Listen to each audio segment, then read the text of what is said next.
Good morning, Raptor Freaks. Lexi Out's here, and it's Saturday, and we're going to play the Boston Celtics today. And I got to get to the lane faster than the Celtics, so I'm getting the stream on 10 minutes early. That's the tradition on game day. I'm going to come to the stream early because I want the Raptors to come to places on the court earlier than the Celtics so we can kick their ass tonight. That's right, baby. Woo! Let's go. 905. Woo! Yeah. All right. We'll get into the latest lineups news right now, and we'll also do the ref report real quick, and then I'll get in the comments with you guys, and we'll go over the victorious 15-0 Raptors 905 winning in the first round of the Showcase Cup tournament at the tip-off tournament for the G League and beating the San Diego Clippers in what is honestly a game of infamy and note for the history of the Raptors. And we're going to continue to make these games, Andrew Jones, for the next couple days coming up into Monday. Because as he said after the game, we're not done. We have two more to do here in Orlando. And that starts tomorrow again at 1 p.m. in the afternoon against the Grand Rapids Gold for the semifinals. So, yeah, lots to cover today on the stream. I'm glad you're here with me this morning. Let's go. All right, first of all, let's look at the lineup news. Now, in the game yesterday, Blake Murphy was with us in the chat on the YouTube channel watching the 905 beat Clippers. And I said something in the chat. I said, I'll bet you Barrett will play tomorrow. Not knowing that RJ had already been declared out for the game, and Blake knew that information because he is official press. So he corrected me in the chat and said, no, Raptor Streak, he's already officially out. And I said, what about Sunday? And he said, I don't know about Sunday, though. So I don't know. RJ is not going to play today. He is out today officially, according to Blake Murphy. And so I'm expecting him tomorrow because he said 2 days ago on his Instagram that he is coming back soon. He said it himself. And I'm going to listen to the man himself when he puts it on social media. So I expect him back tomorrow then. If he's not coming back for the Celtics today, then I expect him back tomorrow. Now, will Yak play today? That's the next question. Will Jakob Poeltl play today? He is questionable for today's game due to his back, and they're managing it. They're managing his back right now as best as they can. It's just how it is with what's going on with things. Now, Jonathan Mobo is still in Orlando, and the two ways are also, and they are concentrating on 905's push to get the G League tip-off tournament cup. And so they're not really they're not going to be available for us still on the Raptors level tonight against Boston here in Boston. Of course, the Celtics played last night, and they'll be on the second night of a back-to-back. They played the Miami Heat last night, and they had to score over 120 points to beat them. It was a fairly close game. Norman gave it his best shot without a whole lot of help because a lot of guys were out, including Davion Mitchell and Andrew Wiggins, along with Tyler Hero. So the Heat gave the Boston Celtics a good little run for their money last night in Boston. And, well, the Celtics had to get on a plane and fly to Canada after that game and went through customs. And who knows what time Boston Celtics got to their hotel rooms late last night to settle in. And I'll tell you, last night there was snow squalls, and it was not the best weather out there last night in Ontario. Let's just put it that way. But, yeah, alas, let's go look at their injury report. Of course, Jason Tatum is still sitting on the injury list for his Achilles injury, and they have not ruled him out for a return this season. He's similar to Fred VanVleet, somebody who's out right now but could be back just in time for the playoffs. Ron Harper Jr., former Raptors undrafted player, is also listed on this list. He has a calf injury, but I guess he was listed as available, though. That's weird. Why put him on here? He's day-to-day, I guess, is what they're saying. So the Celtics have been running very heavy through Derek White in recent times. He's absolutely been kind of the main guy. Jaylen Brown, he's doing what he does. He gets a lot of attention, and then Derek White gets a lot of the reward for it. So White and Brown, we know that's the main attack coming from them, along with some Pritchard on the side with it. So, yeah, the starters today probably for the Celtics, Pritchard, White, Brown, Jordan Walsh, who was a G League player last year and is promoted and graduated to trust of being a starter, and Keita. Keita is their starting center now this year, and, well, he's been fairly effective. Off the bench, Anthony Simons, Baylor Shearman, Hugo Gonzalez, Sam Hauser, Josh Minott, Xavier Tillman, Luca Garza, Max Shulga, who we saw on the Maine Celtics last week when we beat them, Amari Williams, who's also on Maine Celtics as a two-way, and then, of course, our friend Chris Boucher isn't even listed on the ESPN depth chart. Like, they don't even put Chris on the depth chart for the Celtics at this point. Like, seriously, that's how much he's not playing, Raptors fans. And for everybody who felt bad for Chris last year, well, it only got worse for him and not playing in Boston. And now, does that context help y'all kind of see, well, maybe there's something different about what's going on with Chris that we don't understand behind the scenes, that different coaches would do the same thing to him? Because, you can look at the track record. Nick Nurse did this to him. Darko did this to him. And now Joe Mazzulla has done this to him. So you guys got to understand, Chris Boucher is a very powerful player, and he's a good player, and he's very talented. He's an NBA player, but he does have weaknesses. And sometimes teams can't play him because they feel like he's not a plus to help in some ways, because he may, there's all kinds of reasons. Let's just put it that way. So that's an injury report for the game. They're really just missing Tatum, and they have been the whole season. So we're getting pretty much a full-strength Celtics team for this year today in Toronto at Scotiabank Arena tonight. That's right. And, well, we're on the back-to-back starting tonight going into tomorrow, because after this game, we got to get on a plane and go through customs and fly to Brooklyn, New York to play the Nets tomorrow night. So, yeah, it's flipped like that. We have the advantage today, though, because the Celtics played last night. And meanwhile, the Raptors – we're having a good time yesterday. And we're going to talk about what the Raptors' extracurricular activities on their day off were yesterday, because it was a lot of fun what was going on yesterday. All right, let's look at the refs real quick. Our ref crew tonight is mostly okay.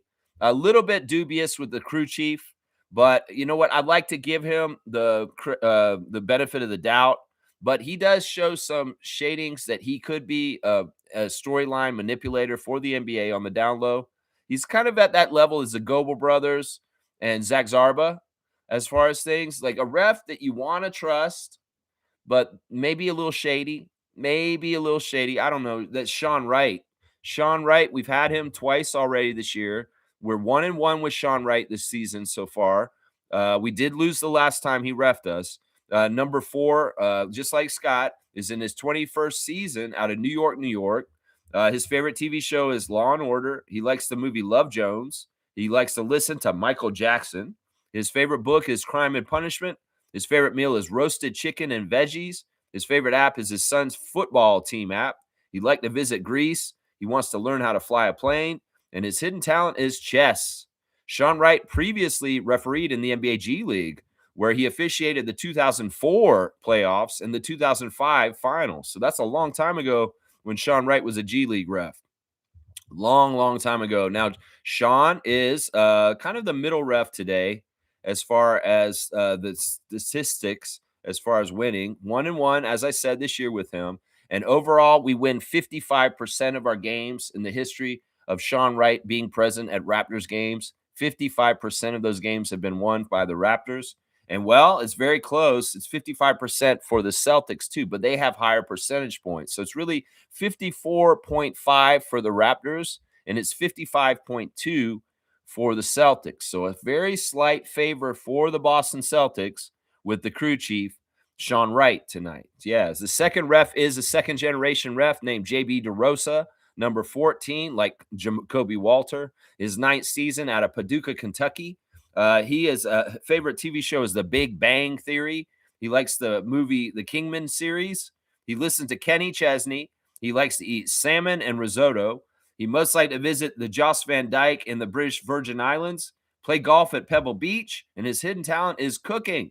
JB DeRosa has spent 5 years as an NBA G League referee, working the finals in 2016 and 2017. So it kind of gives you an idea of his longevity as a ref, opposed to, he's doing things that Sean Wright did 10 years earlier. So he's definitely not the senior ref. JB DeRosa, we did have once this year already, and we won that game. So we're 1-0 this season with JB. We win 55.2% of our games with JB.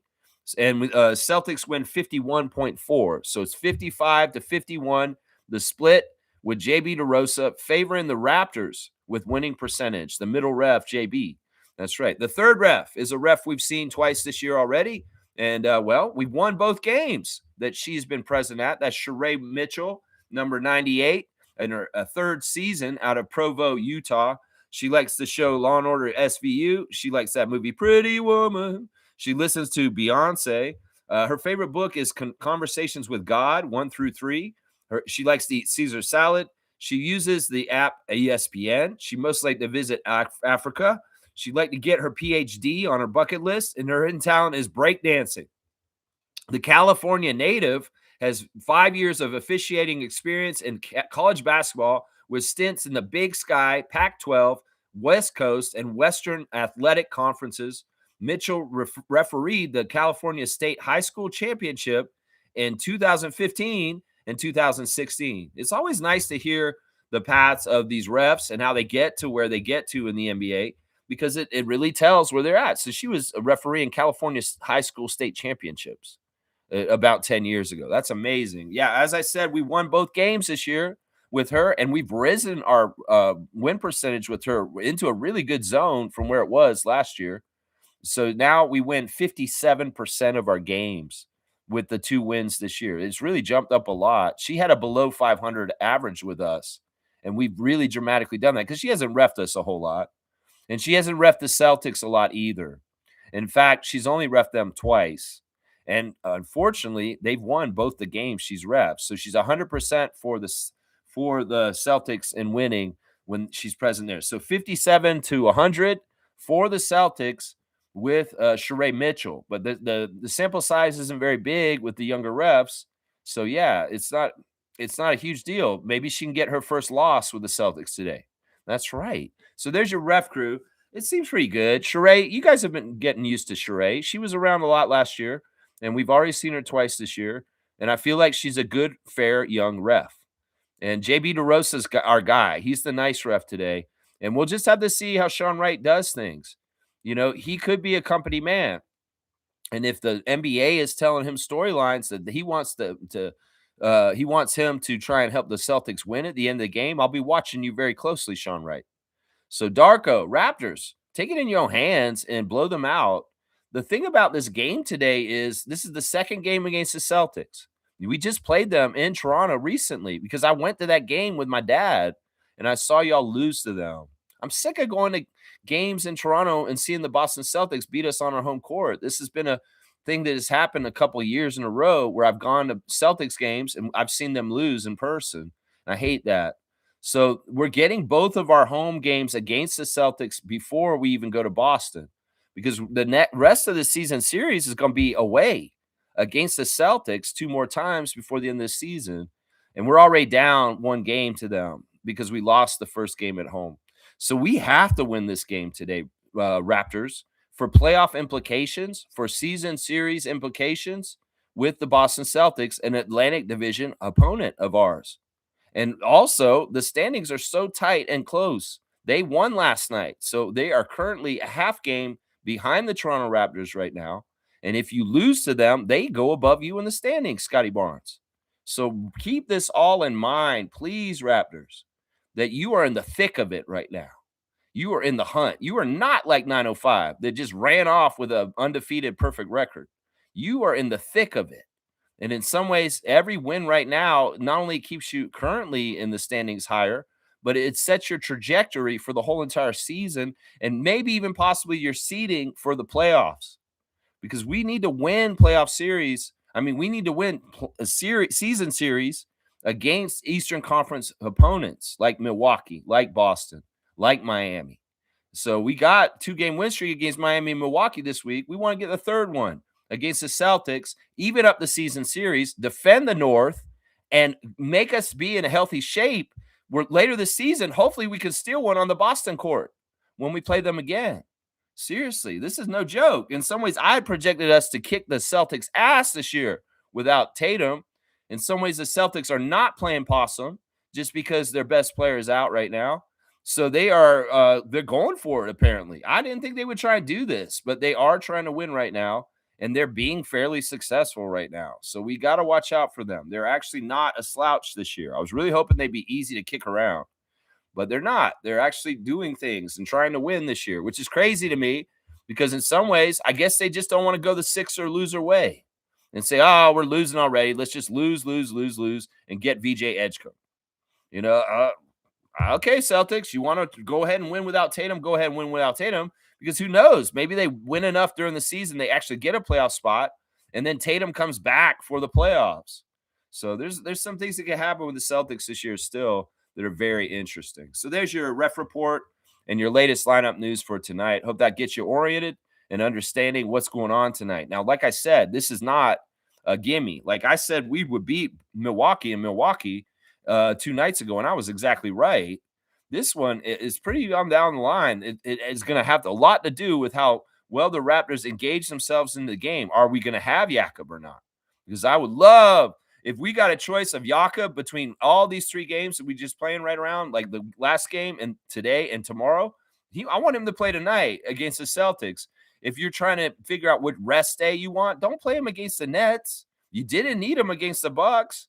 You need him today against the Celtics.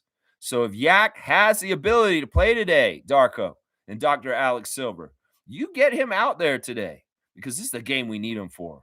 This is the game that we need big Yak Attack to hold it down in the middle and kind of keep Kata from being an offensive rebound juggernaut against us like he kind of was in the last time we played them. So, yeah, we need that. Black Mama's first in the chat. Look at that. God bless the almighty Raptor streak.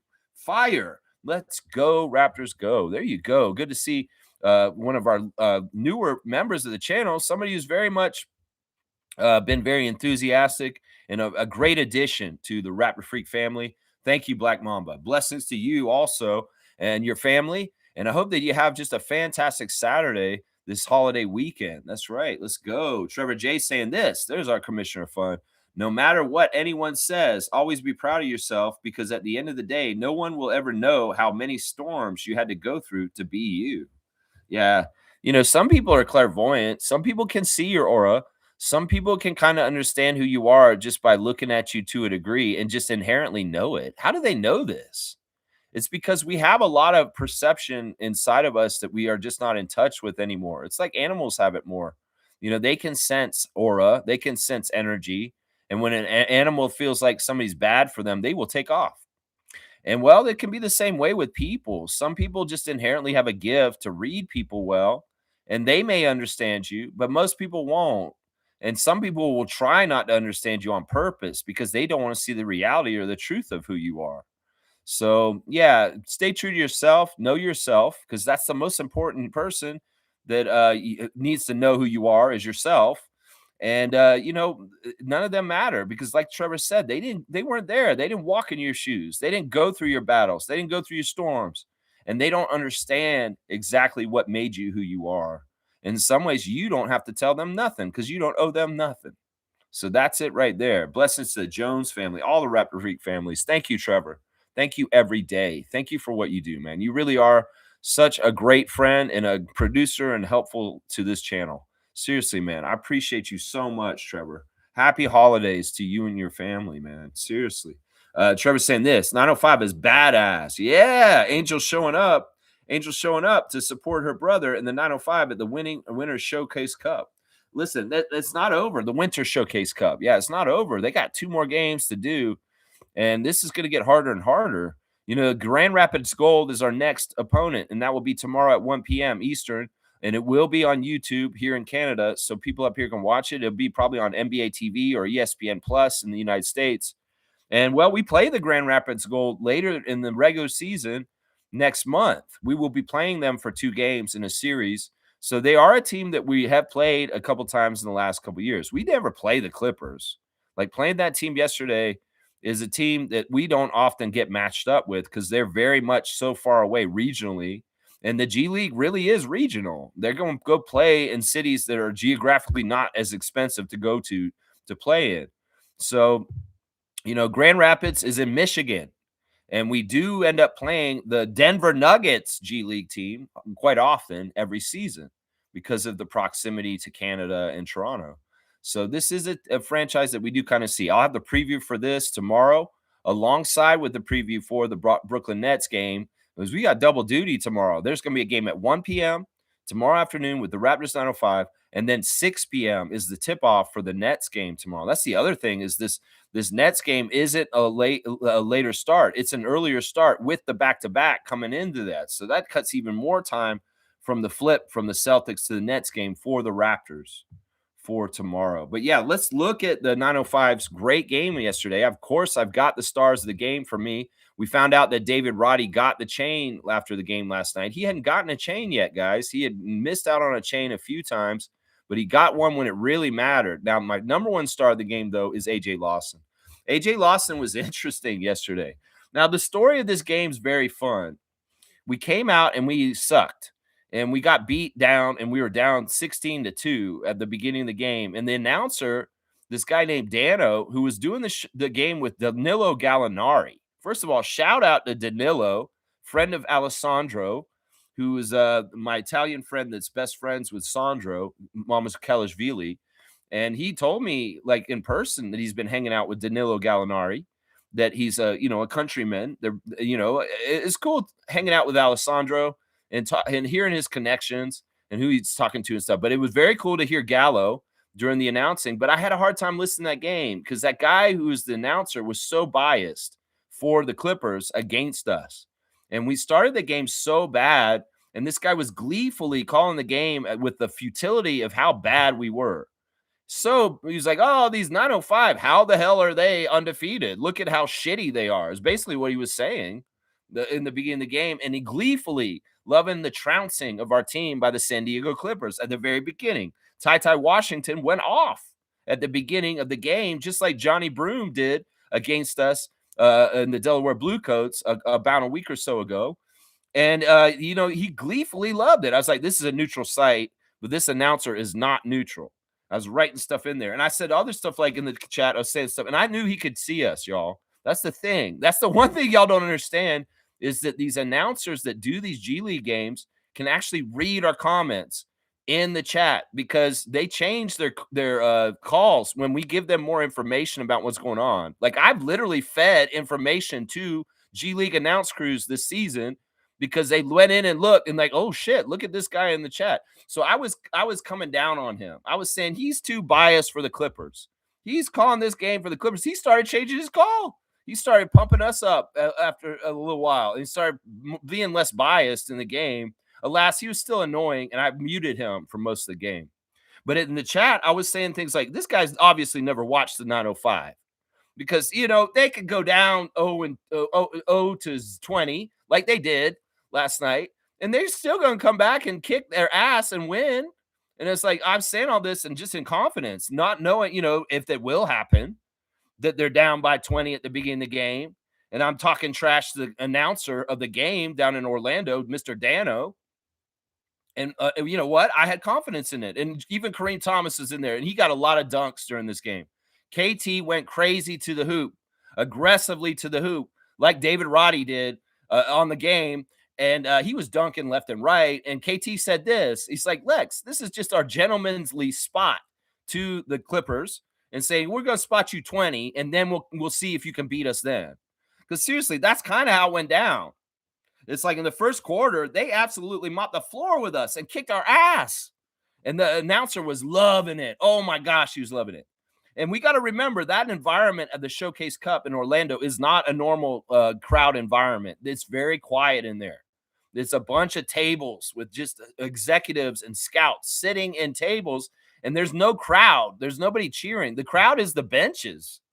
The benches for the two teams are the most crowding and cheering and everything. So it's really hard to generate energy and get up for the game because you don't have little kids screaming at you at 11 a.m. in the morning. You don't have a regular even G League crowd that has fans that you can interact with and feel. It very much is apropos that this tournament's in Orlando where the bubble happened, and there's sterile, weird-ass, quiet environments happen. And that's what that game is like. So imagine being in a room what's not normal for an NBA or a G League environment, where it's very quiet and all the eyes there are judging you. And they are basically that $1 million ticket to try and get the NBA. Can you understand how much pressure and how nerve-wracking it would be to go and be in that game and know that this is not a fan thing. This is not this. This is you auditioning for the whole entire NBA. And this is different than going for a workout to go and join a college program. This is different than the combine and coming in. It's a little bit more like the combine. But it is. But trust me, this is a kind of different, though, because the combine is you're coming in as a rookie and you're trying to figure out where you're going to be in the draft. This is different. These are guys who've gone through the draft or have not gone through the draft or just trying to make the NBA, and this is maybe their last chance. This is lose yourself moment. This is Eminem. This is Mom Spaghetti.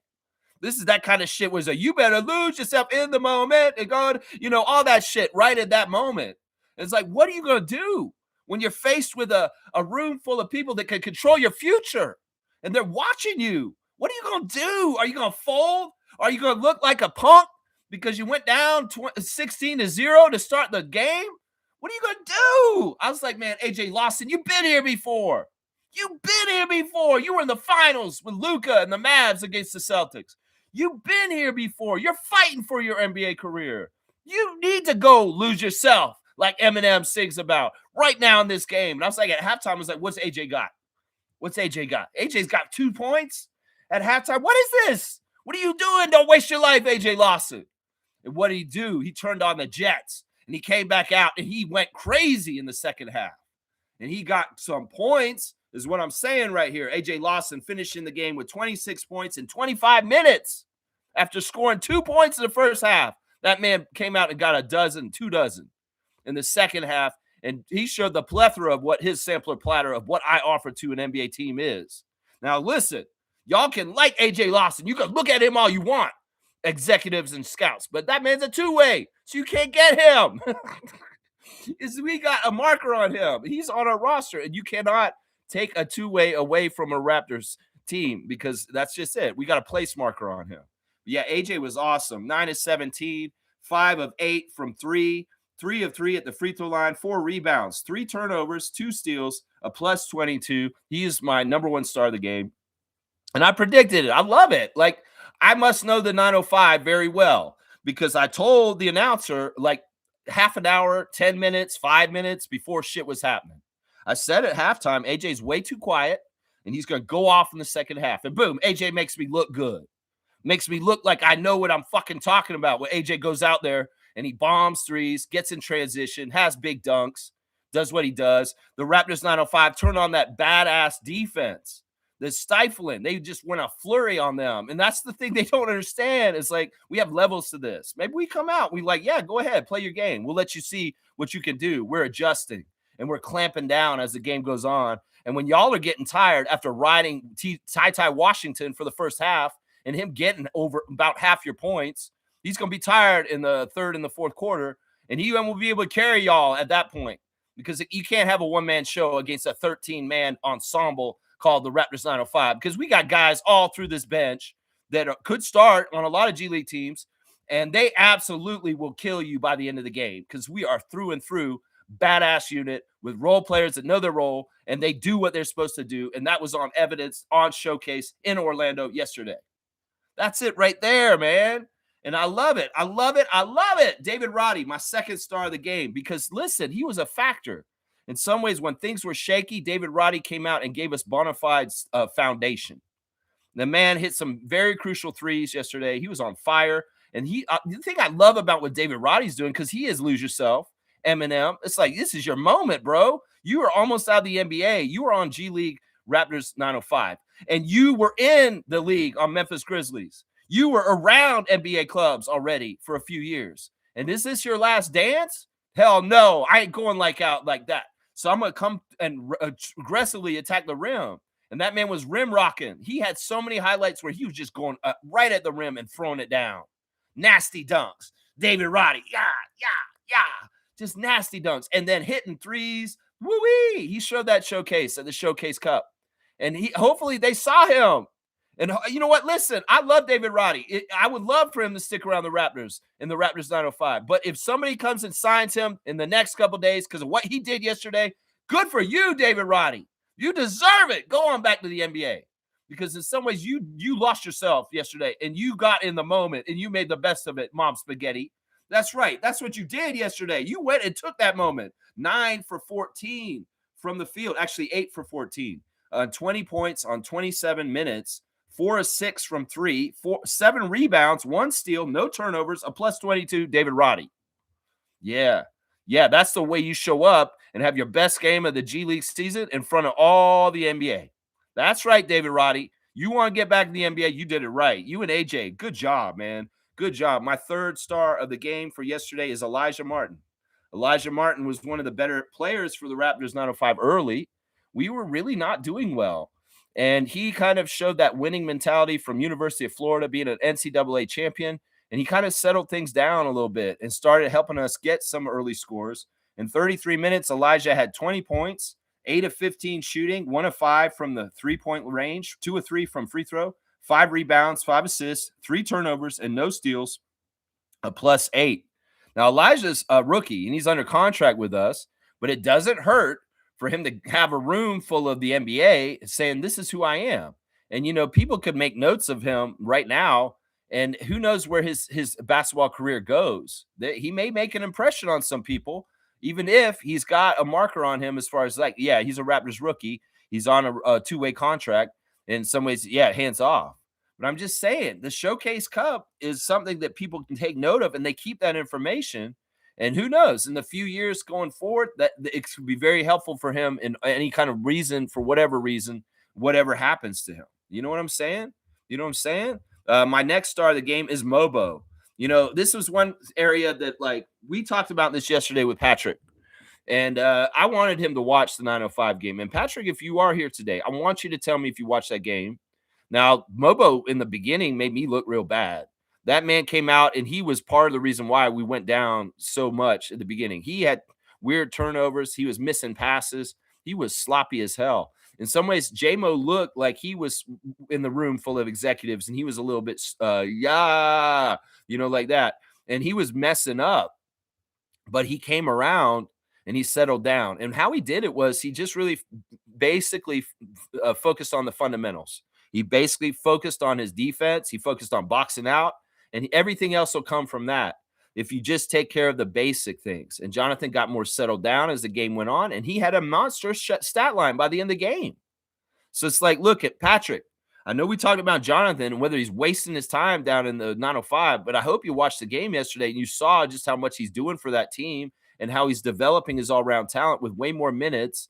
And the other thing is, being on a team that's 15-0, you're learning how to win. Even if it's not on the NBA level, you're still learning how to win, and you're still learning a whole lot about playing basketball. It's not the NBA level. I get it.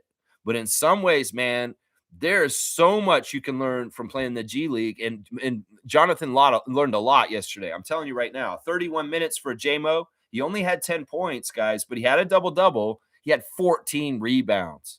10 points, 14 rebounds. And this is the thing. He was in there against bigger guys. The Clippers had a big team. They actually had a big man, and they had some guys that had size. And Olivier Sarr was not strong enough to stop them. So they had an advantage over us, the San Diego Clippers, because they had big dudes that could absolutely dominate us in the paint. Because in some ways, it's like, yeah, Julian can kind of do some things with his body. Sarr's got some length, but these guys have big guys and length, and they were tough because they had some NBA-sized players on the Clippers. And that was part of the reason why they jumped out on us. They jumped out on us because their size was overwhelming, and they were a frenzy, and they were playing like us to start, and they had very good success in their defense and getting turnovers off us. Way too many turnovers early. Way more turnovers than made shots. We were missing shots and turning the ball over like crazy in the first quarter. And, well, J-Mo was a part of that, but he settled down. 4 for 7 from his shooting. He hit his only free throw. He had 5 assists also with 2 turnovers, 2 steals, and 2 blocks. Once again, 4 stocks for Jonathan. So he's getting 2 steals and 2 blocks pretty consistently every game. That's Scotty Barnes stuff right there. A plus 17 for Jonathan.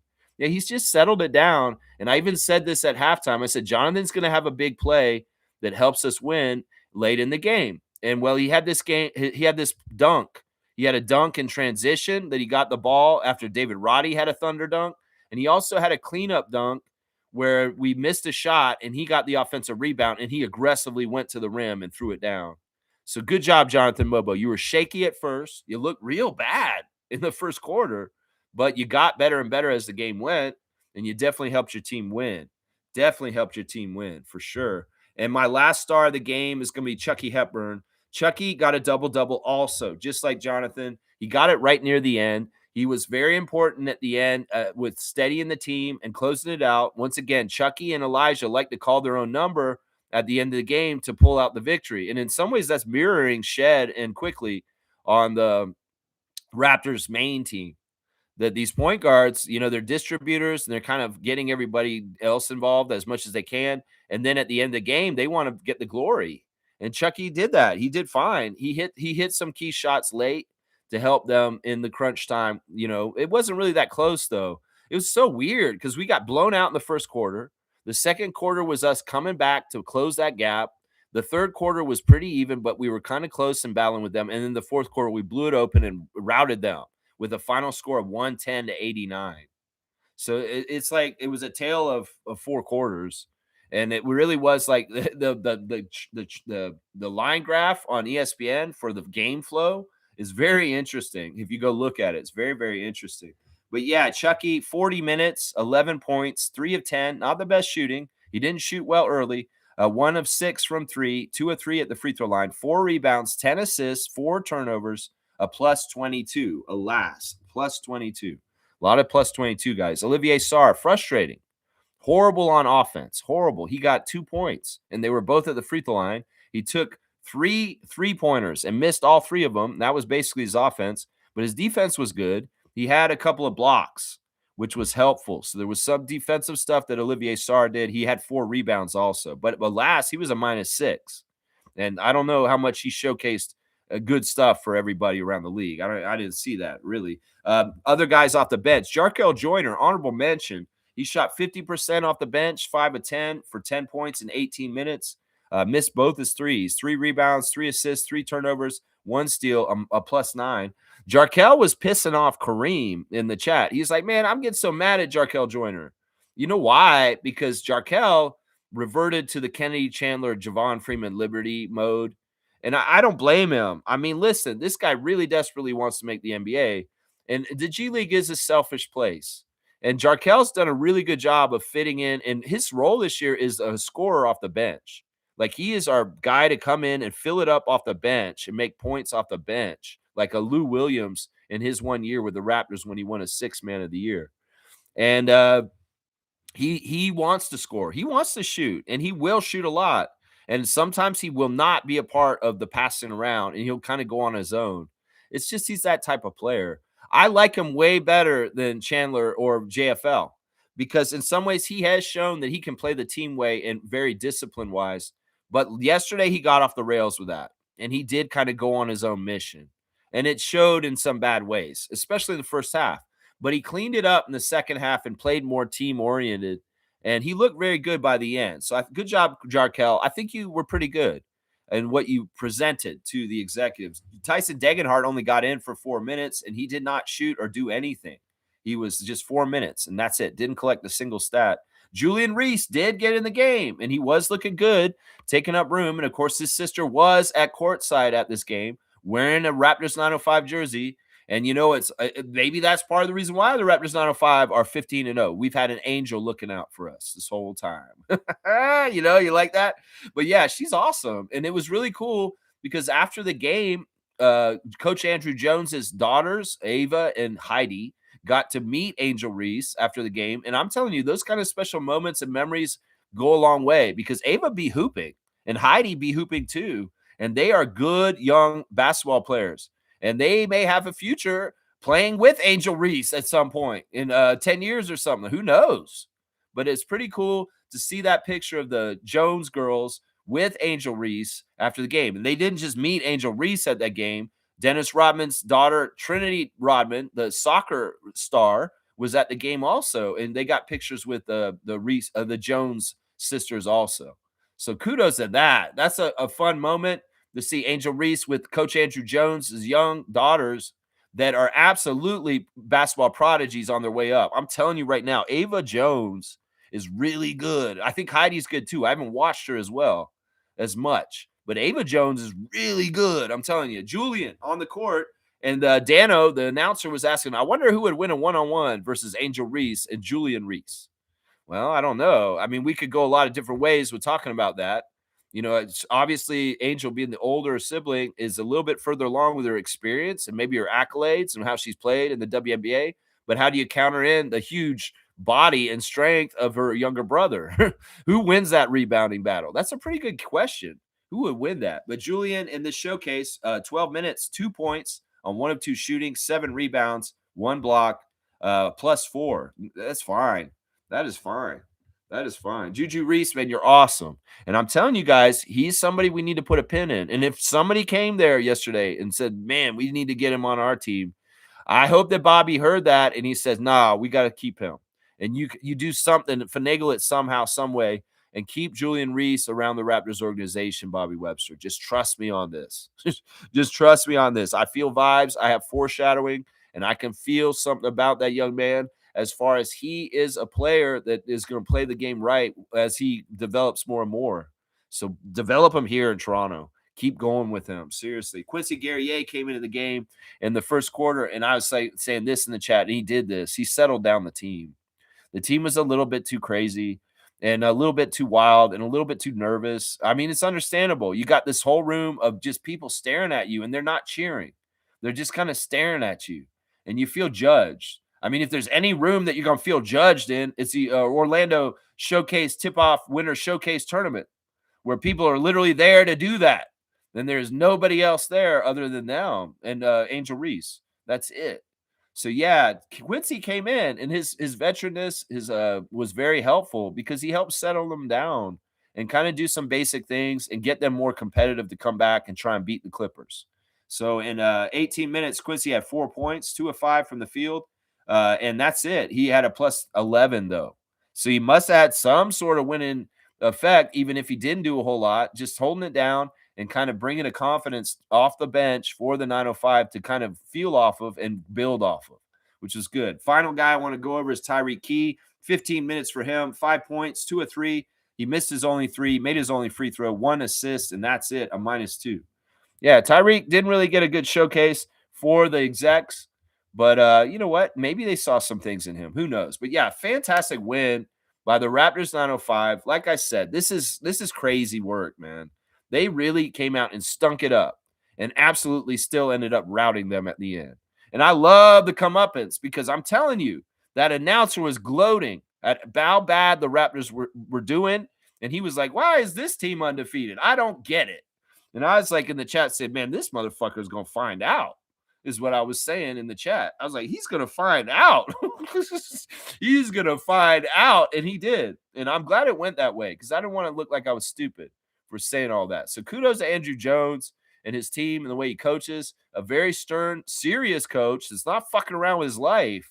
And they are taking this win streak very seriously. Don't be surprised that they run the gauntlet and they go perfect. Like they win tomorrow and they get to the championship game on Monday and they win that too. And we are the Winter Showcase champions. Don't be confused if that happens. Seriously. I will give some credit to Ty Washington, who was almost everything for them. 41 minutes, 32 points, 10 of 19 from the field, 4 of 8 from 3, made all of his free throws, 5 of them, 6 rebounds, 3 assists, 4 turnovers, 4 steals, a -13 for Ty. And yeah, they were just glazing Ty in the first half. And PBJ, Patrick Baldwin Jr., they were glazing him too and going on and on about these guys. And well, the Raptors 905 had to get some notoriety out of that. And make Dano kind of, I called him out on it and said, look, this is a neutral site, but you're showing your ass and your bias. Understand that Canadians are watching this game too, Dano, and that in some ways, if you're going to be a real announcer, you need to show unbiased in a neutral setting. Obviously, you're an American guy and you look down on the Raptors and the Raptors franchise, obviously. But you know what? We call you out on it. When you see it in the chat, you switch your call. That's what I learned yesterday. You start calling us a little bit better because all of a sudden somebody's in the chat saying this announcer's biased, because he was very biased towards the Clippers from the start and just glazing the Clippers like crazy. If you're going to be a neutral announcer, you better start saying good things about us. It's just like referee calls. You're going to call it down there, you better call it down there, Dano. So book them, Dano. That's what I say right there. That's right. We did shoot better than them, 49%. We did get 10 more shot attempts than them. We were just out working them, out hustling them. As Danilo Gallinari said late in the fourth, he said the Raptors 905 are dominating them. He said that. He said that. And we were in all aspects, out hustling, just playing crazy defense. I think Gallinari was very impressed with how we turned on the defense all of a sudden and just overwhelmed the Clippers. We were swarming them. And they couldn't do jack shit to stop us. And it really threw them off. And we really started kicking their ass then. We really, really did. We had 11 threes to their 8 threes. We shot about the same amount of free throws. And both teams shot well at the free throw line. We out-rebounded them, a plus 16, 48-32. That was a huge factor. And honestly, they should have out-rebounded us. They had Patrick Baldwin. They had this guy, this African guy that was pretty good too. And they didn't do it.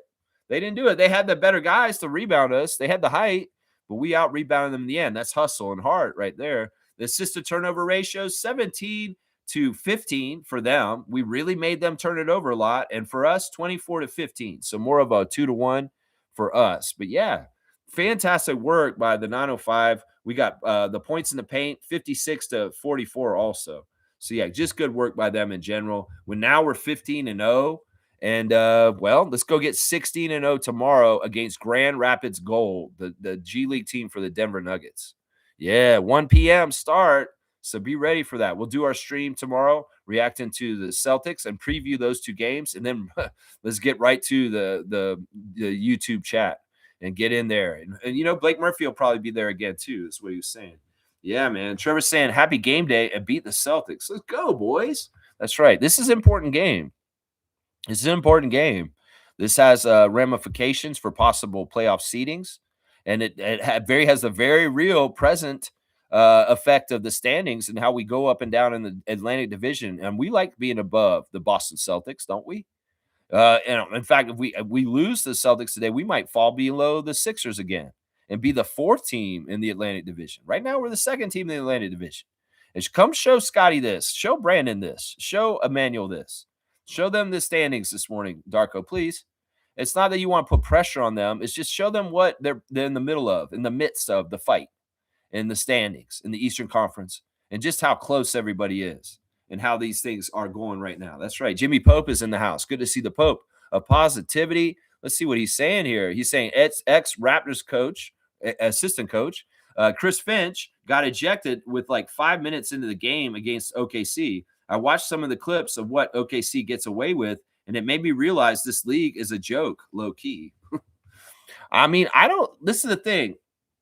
Now, all right, Shai Gilgeous-Alexander is a very special player, and there's a lot of attention on him about being a foul merchant, about being a baiter, of getting certain fouls. But he does this right, and the thing is the experts have backed him up. I've heard Scotty opine on SGA. I've heard Terrence Ross opine on SGA. I've heard a lot of people that have no reason to talk about SGA in the way they do, and they say the same thing. He's that good. He's not doing anything funky. He's not doing anything crazy. He deserves the fouls. And I don't know if it's what it's in reference to. I would say this. The NBA has no reason to try and prop up the Thunder. They have no reason to, because that's not a destination market. That's not a team that they might want to market like crazy. Think about it. The Thunder are kind of like the Bucks. They're a team that just won a championship, but if they don't win anymore, they don't care, because in some ways, they don't really, in some ways, like when Toronto won their championship, they're like, I don't know if we wanted them to keep winning.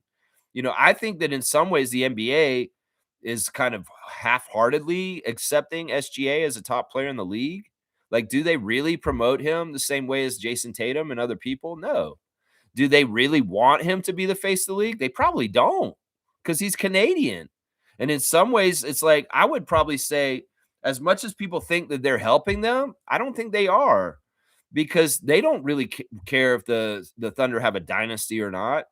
I don't know. I haven't watched the games, and maybe Jimmy has more insight to this. But to me, I would say that they're just that damn good. And maybe people are just whining and crying. I mean, Chris Finch, that's really a record to get thrown out of a game. That's very early.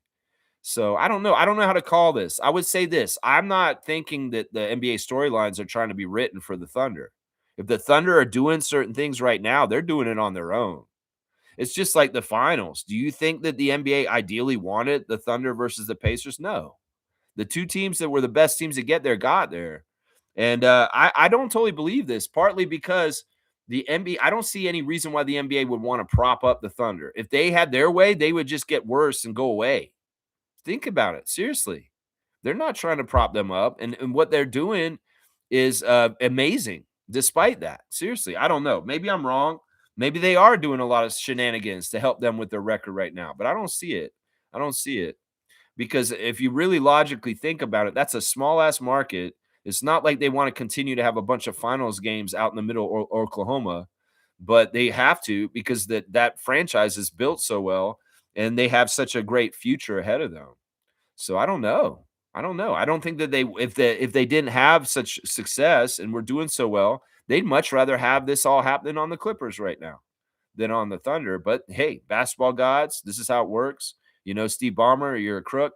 And well, it all goes the spoils to the Thunder, my guy, because you listen to Kawhi and Uncle Dennis right there. Man, I'd have to do more investigating. My initial response is what I just said, though. I don't see why they would be helping them.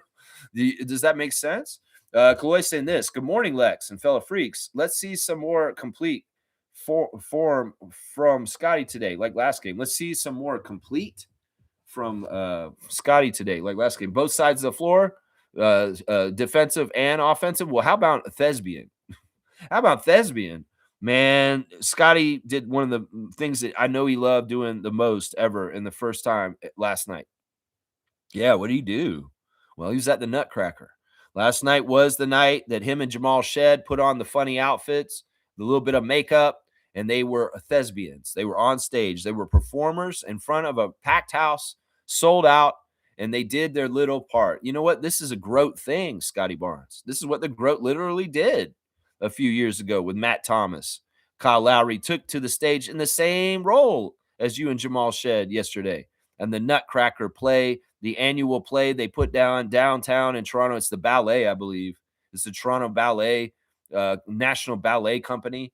And they, you know, it's a very simple role. They're the cannoneers. They come out and they're kind of clowns. That's honestly the role. That's the role. You know, in theater, there's all kinds of different performers, and clowning is a very sacred and long time performance style. And well, they were clowning. They came out there and you know, Scotty, you look like you did a really good job, man. Seriously, you and Shed have personalities, and you are natural performers, and you have charisma. And you guys got out there, and you know, even if you guys don't have a lot of lines or anything, you guys physically with your bodies are telling a story on stage. And you guys did a fantastic job in the little clips that I saw. But the other thing is, man, you could tell Scott just lit up from doing this experience. Like, you know, he's become such a Broadway nerd in the last couple of years. In some ways, this was a logical progression that, you know, Scott may get an opportunity to be in a Mervish production or something like this and be like, this is kind of like cool. I like this. Because, you know, I could feel like an energy in him that you could see that he's like, wow, this is like really like this is cool. This is new and it's thrilling and it's novel and it's interesting. I could tell Scott was in his zone last night. And Shed looked like he really enjoyed it too. I mean, those guys are good personalities for this work. And anybody who was in attendance at this show last night, you're so lucky you got to see Scotty Barnes and the Nutcracker. And you go ahead and say that for years and years. You know, I was at the Nutcracker in 2025 with Scotty Barnes and Jamal Shed were there. You know, that's amazing. And of course, they only did it last night. They're busy guys. They can't do this all the time. And these roles are getting played by different celebrities every night. Like you may go to the Nutcracker and it's Kate Burness out there as the cannoneer playing as Jamal Shed and Scotty Barnes' role. So, yeah, very cool stuff last night. And like I said, I think that he just opened a door into a new part of his life. That Scotty's a natural performer. He loves theater. And why wouldn't he want to be in a part of it himself? If he's over stage fright, I mean, he plays in the NBA. Everybody's watching him on TV. They can see him from all angles. He's in arenas with 20,000 people in it on the regular. Why wouldn't he have no stage fright and just be like, get up there and do something like your heroes in Hamilton do, Scotty? Why not? Why not? You are a badass, and honestly, you are probably a great performer inside latently, and you don't even realize that you could probably do this, bro, after your playing career. If you wanted to go into an acting career, you could probably do it. And I know you like it because you said something about doing the commercials with Jack. I mean, you're not like Fred and these other NBA guys who are saying, I don't want to sit around on a TV set for 8 hours and film a commercial for 30 seconds. You know, Kevin Durant's like, nah, I don't do these commercials. That's part of the reason why I won't sign with different companies, because I know they want me to come do commercials and I ain't about hanging out on set all day. But Scotty is, obviously, because he shows up in more and more commercials all the time, whether it's Subway, whether it's the stuff with Jack and Google Pixel and all that stuff. So yeah, Scotty, man, look, man, live your life, live your best life. And if you want to be in the Nutcracker and you want to be on stage and you want to feel those feelings, that rush, that energy of being a performer, go with it, bro. Go with what feels natural and do what you want to do, bro. It's your life. It's your life, man. It's your life, man. Yeah, really, really awesome stuff with that. I loved it, man. Yeah, Jimmy Sam. Yeah, big game, big game. That's right, Jimmy. Yesterday was a big game. It was a do or die. And boy, did the Raptors 905 look bad at the beginning, but they made it look good by the end. That's right. Coy said, I was thoroughly impressed by Scotty. I saw on that last Milwaukee game. You were impressed by the Scotty against Milwaukee. Yeah. This is the thing. The more he understands just how powerful he is and how talented he is, the more he can form and shape games for us in that kind of way. You know, Brandon can do it for us in other ways, and that's why it's a great balance. If Brandon's going to hit clutch shots or RJ's going to hit clutch shots, Scotty's going to get a clutch block. But don't get it twisted. Scotty could be that clutch shot at some point too. And that's the great thing. In some ways, I would love Scotty to develop into a two-way clutch player. Not just that he's a clutch player on the defensive end, getting a big rebound or a big block or a big steal, but he's making a big shot also, because in some ways he hasn't even scratched the surface with that. You know, I've been crying out for him to do post moves late in the game where he just gets easy shots for us and helps us carry to get to the win. But in some ways, he's not doing that at the end of games. But I'll take what he's doing at the end of games right now because it's very effective, getting a signature big block near the end of the game. In fact, Jonathan had a big block at the end of the game yesterday against the Clippers. That was very reminiscent of what Scotty's doing on the Raptors. With Jonathan, this was a crazy block. He really got up there and he deflected the shot, and it went right into an AJ Lawson dunk at the other end. And it was just like I said in the chat. I was there you go. There's Mobo making the Barnes block, the clutch block in the last 3 minutes of the game to really bust this game open. Seriously, the parallels between what Jonathan Mobo is doing on the 905 and what Scotty Barnes is doing on the Raptors are very similar. And in some ways, Scotty's probably seen it. And he's like, man, you're trying to be like me down there. He's like, yeah, you're right. I am trying to be like you, Scott. I am. I am trying to be like you. That's right. That's right. It's awesome. Let's see. Guardian Transit's in here. A longtime Raptor freak. Always happy to have Guardian Transit present in the chat. Get your NBA All-Star votes in every day. Yeah, I voted again yesterday. And I want to give you guys something funny that we should start doing. In some ways, this is a protest. Guys, on the NBA ballot in the Western Conference, you can vote for Chris Paul for the All-Star on the Clippers. A lot of people are putting this out there right now that what if we did a really awkward thing and the fans voted Chris Paul onto the All-Star team after what just happened with him and the Clippers? I voted for Chris Paul yesterday on my All-Star ballot, along with DeMar DeRozan and Jamal Murray and SGA and Dylan Brooks. Those were my 5 starters for the West yesterday. But yeah, isn't that funny? I won't put this out more, guys, as a joke, because in some ways we don't really care who we vote for in the West, do we? We have Steph, Wemby, whoever you want, Jokic. I don't care. Ant, it doesn't matter. But put Chris Paul on there for fun. And let's see how many votes we can get for Chris Paul on the All-Star, because he is on the ballot right now. Seriously, that's pretty funny. But yeah, make sure you get your All-Star votes in and definitely vote for your Raptors in the Eastern Conference. That's what I'm saying right there. That's right. I've been voting steadily for our starting 5 every single time in the Eastern Conference. I'm not messing around. I'm not throwing a vote to Grady or anybody this year. I'm just going straight up. IQ, RJ, BI, Scotty, and Yak. Those five, and that's it. And I'm not giving any love to anybody else in the Eastern Conference this year. No, I'm not. No, I'm not. That's right. Guardian Transit saying vote only for BI and Scotty, so we do not give votes away to others. Yeah, that's a strategy that some people have used in the past. Is like just vote for, one or two players, and then that really kind of separates them in some ways. I get that, but you know what? I feel like if you have 10 votes, though, you should use all of them. And you can strategically do it to help people. Like I just said, vote for Chris Paul. That's a funny vote to do that. And how is he really going to make it? Probably not.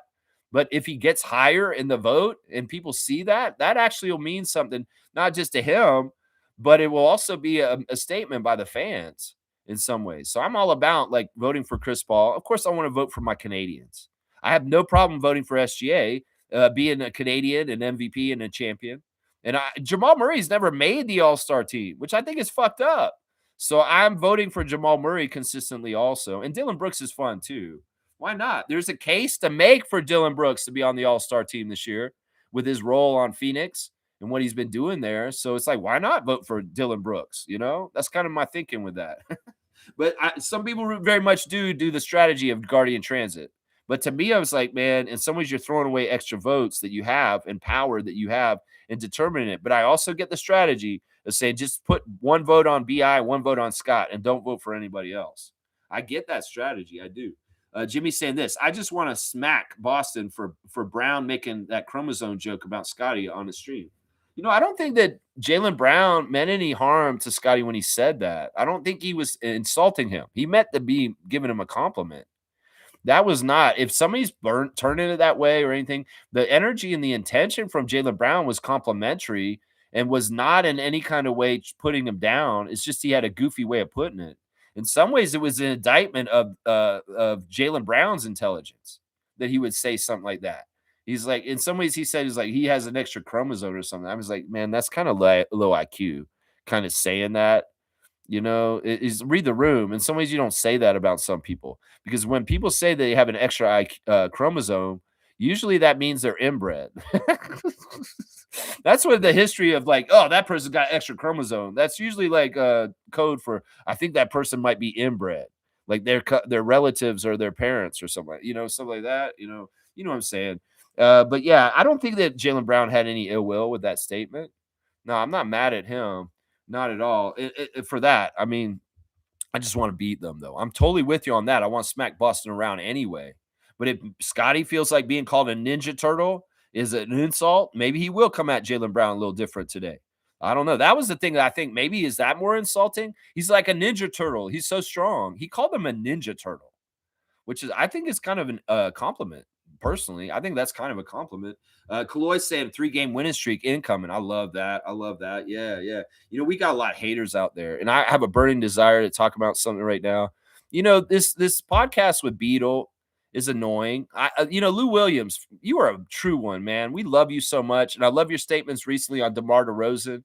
How you're saying you wish DeMar would get off the Kings and go to a team where he actually has a chance to try and compete for a championship near the end of his career. I think that everything you said was so on point. And I love you saying it's like, look, I can't watch this as an analyst. I can't do this as an analyst. I'm a friend to DeMar, and I'm going to have an opinion that's influenced by my friendship with him. And when he said that, I was like, that's so awesome. And they talked a lot about Raptors recently. And part of it's because of Fred's podcast. Fred's podcast is having waves because a lot of information is coming out to the public. And in some ways, this is part of the reason why Fred's podcast is so necessary, because the truth comes out.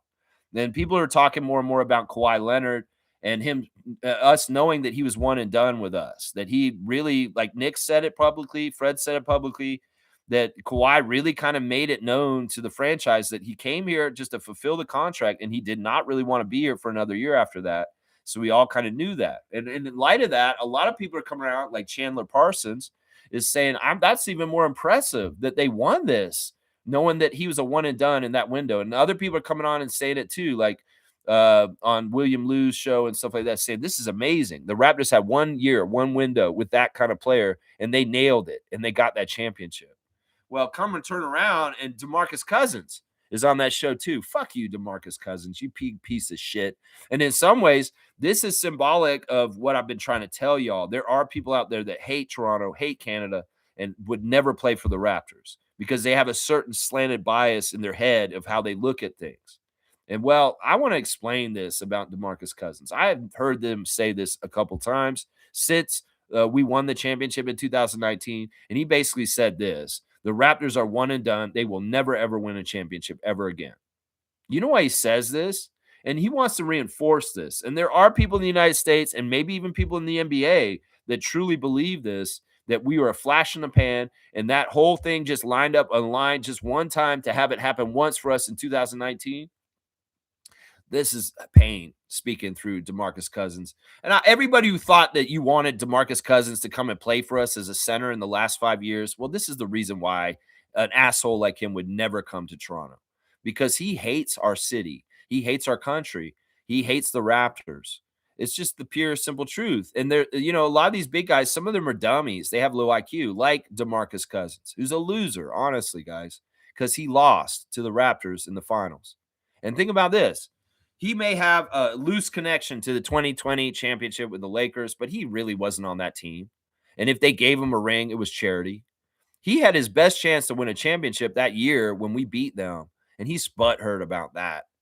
That's why he says this, is because we're the difference between him being a champion and Fred VanVleet being a champion. And that idiot's a hater because we stole his best chance to win a championship, and he's not an NBA champion, honestly. He really isn't. So that's got to inform you of why his opinion is the way he is, because he's hurt. And I hate that reinforcement. He's trying to say Toronto will never, ever win an NBA championship ever again. Fuck you. Masai said different. Boogie Cousins. And every single Raptor fan that was like, we need to get Boogie Cousins on our team, I always said, fuck that guy. We don't want him on our team. He's washed and he's a piece of shit. And I was right. And he just came out and did it again. You got Chandler Parsons, Michelle Beadle, and Lou Williams talking up the Raptors and saying nice things about him. And then you got old frumpy ass, beat up old dumbass Boogie Cousins talking out of his ass and all butthurt because we stole his championship in his mind. And he's like, that'll never happen again. God forbid that, because I hate them so much. They stole my title. Meanwhile, we got this analyst saying, like, look, the Mavericks had Dirk for 21 years. They got one championship. The Milwaukee Bucks have had Giannis for 13 years. They got one championship. The Knicks had Patrick Ewing for 15 years. They didn't get any championships. We had Kawhi for 1 year, and we got it with 1 year. And that's impressive, man, because there's a lot of franchises out there that have had top-level players, and they've just been fighting and trying to get there and to get to the top, and they never got there. Like I said, the Knicks with Ewing. Like I said, Malone and Stockton with the Jazz.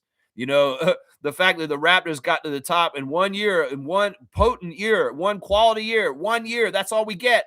That's lose yourself, Eminem, mom spaghetti shit with Kawhi Leonard is an impressive thing. And I'm glad more and more experts are waking up to this and seeing this when the truth came out.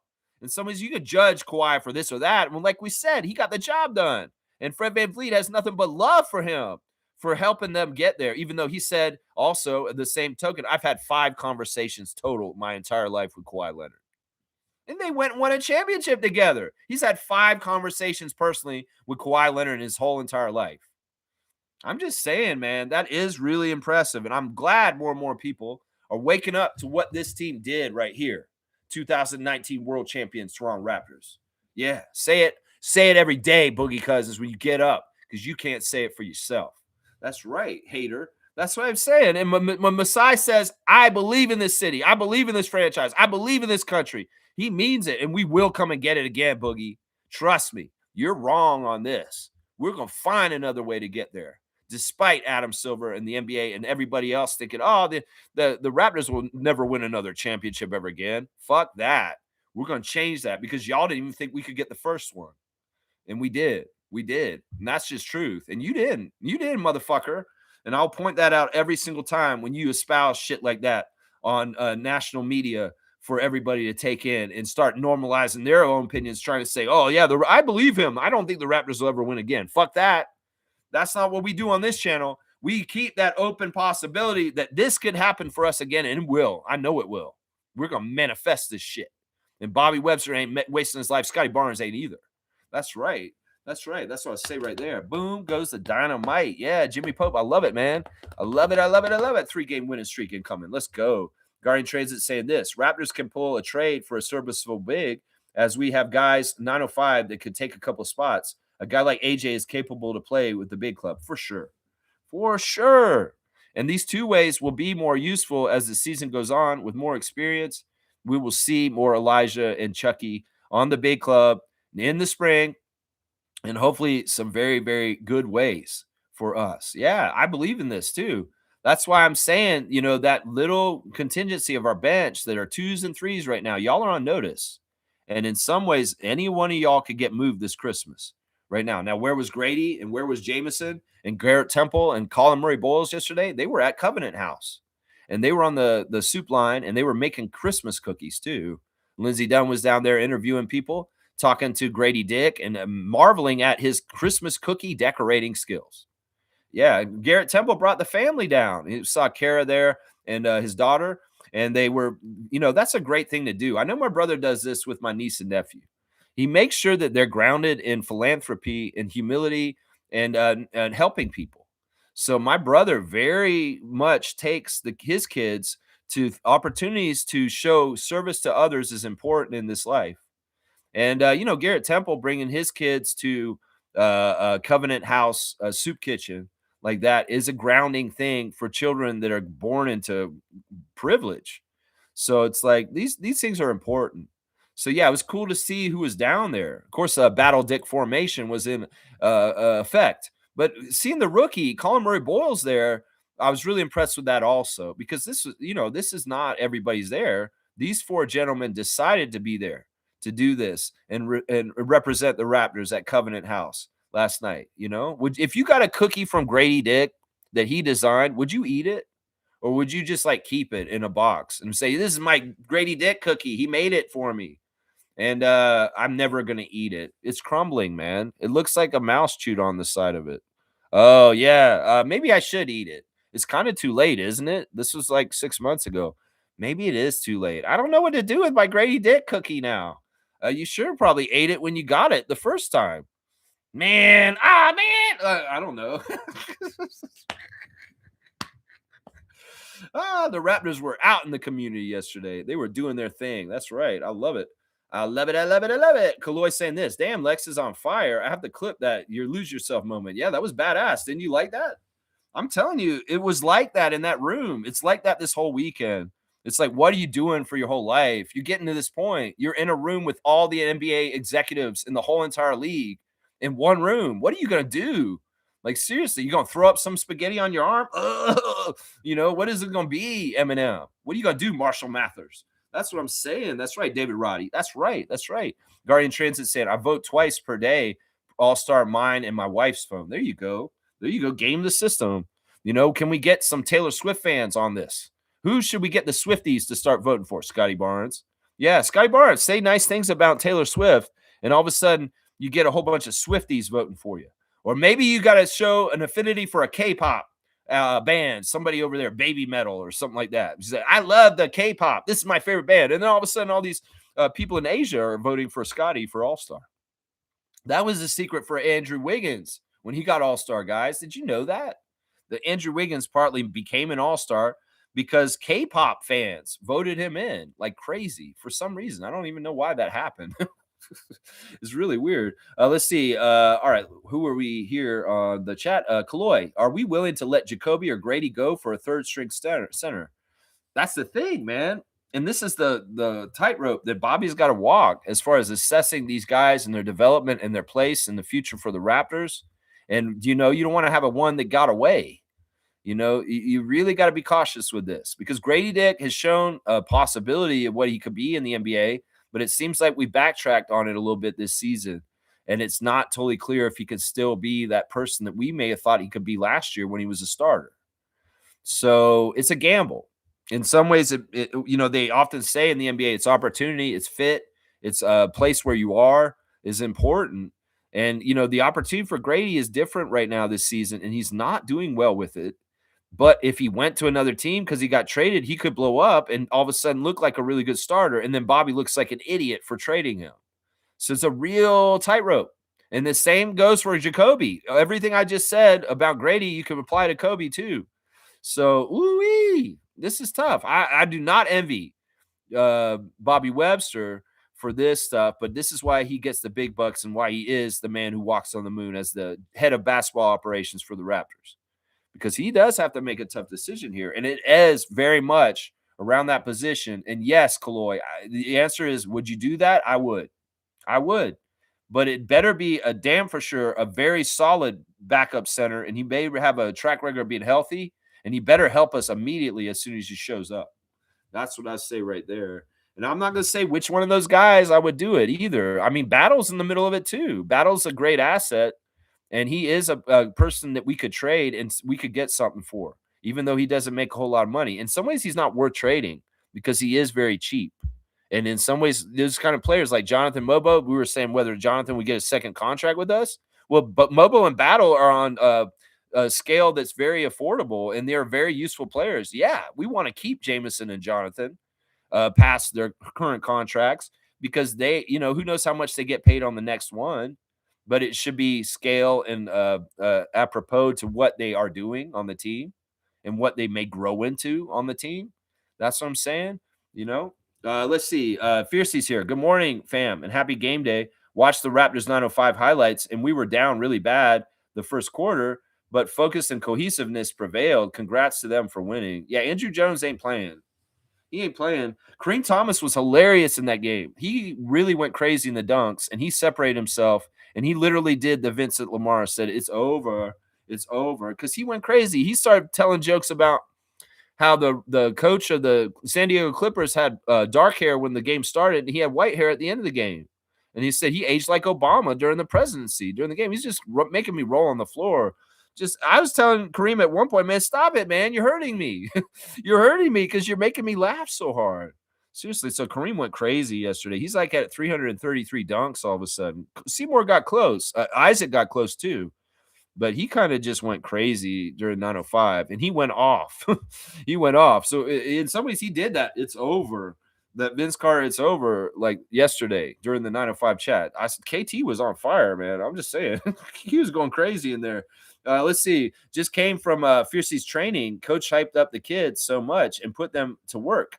As a side effect, I'm extremely pumped for tonight's matchup against the Celtics. There you go. She's gone down there. She's heard an inspiring speech from Fiercey's coach, Fiercey Juniors, and she's all about the inspiration. And she's bringing that energy with her for the Raptors game against the Celtics tonight. I love it, MJ. I hope you have a perfect Saturday. And it sounds like it's been a great day so far already. There you go. Kaloy has got the muscle out for Fiercey. That's right, Fiercey Jr. Leonardo's in the house. Good to see Raptor Freak. Leonardo Paines, go Raptors. Congrats, 905, 15-0, still undefeated. Yeah, I love that. I love that. This kind of sports story should get more of a tooting of the horn around media places, but no, it sucks. It's like, if the Lakers, South Bay Lakers went 15-0 right now, what would you fucking be saying right now, ESPN?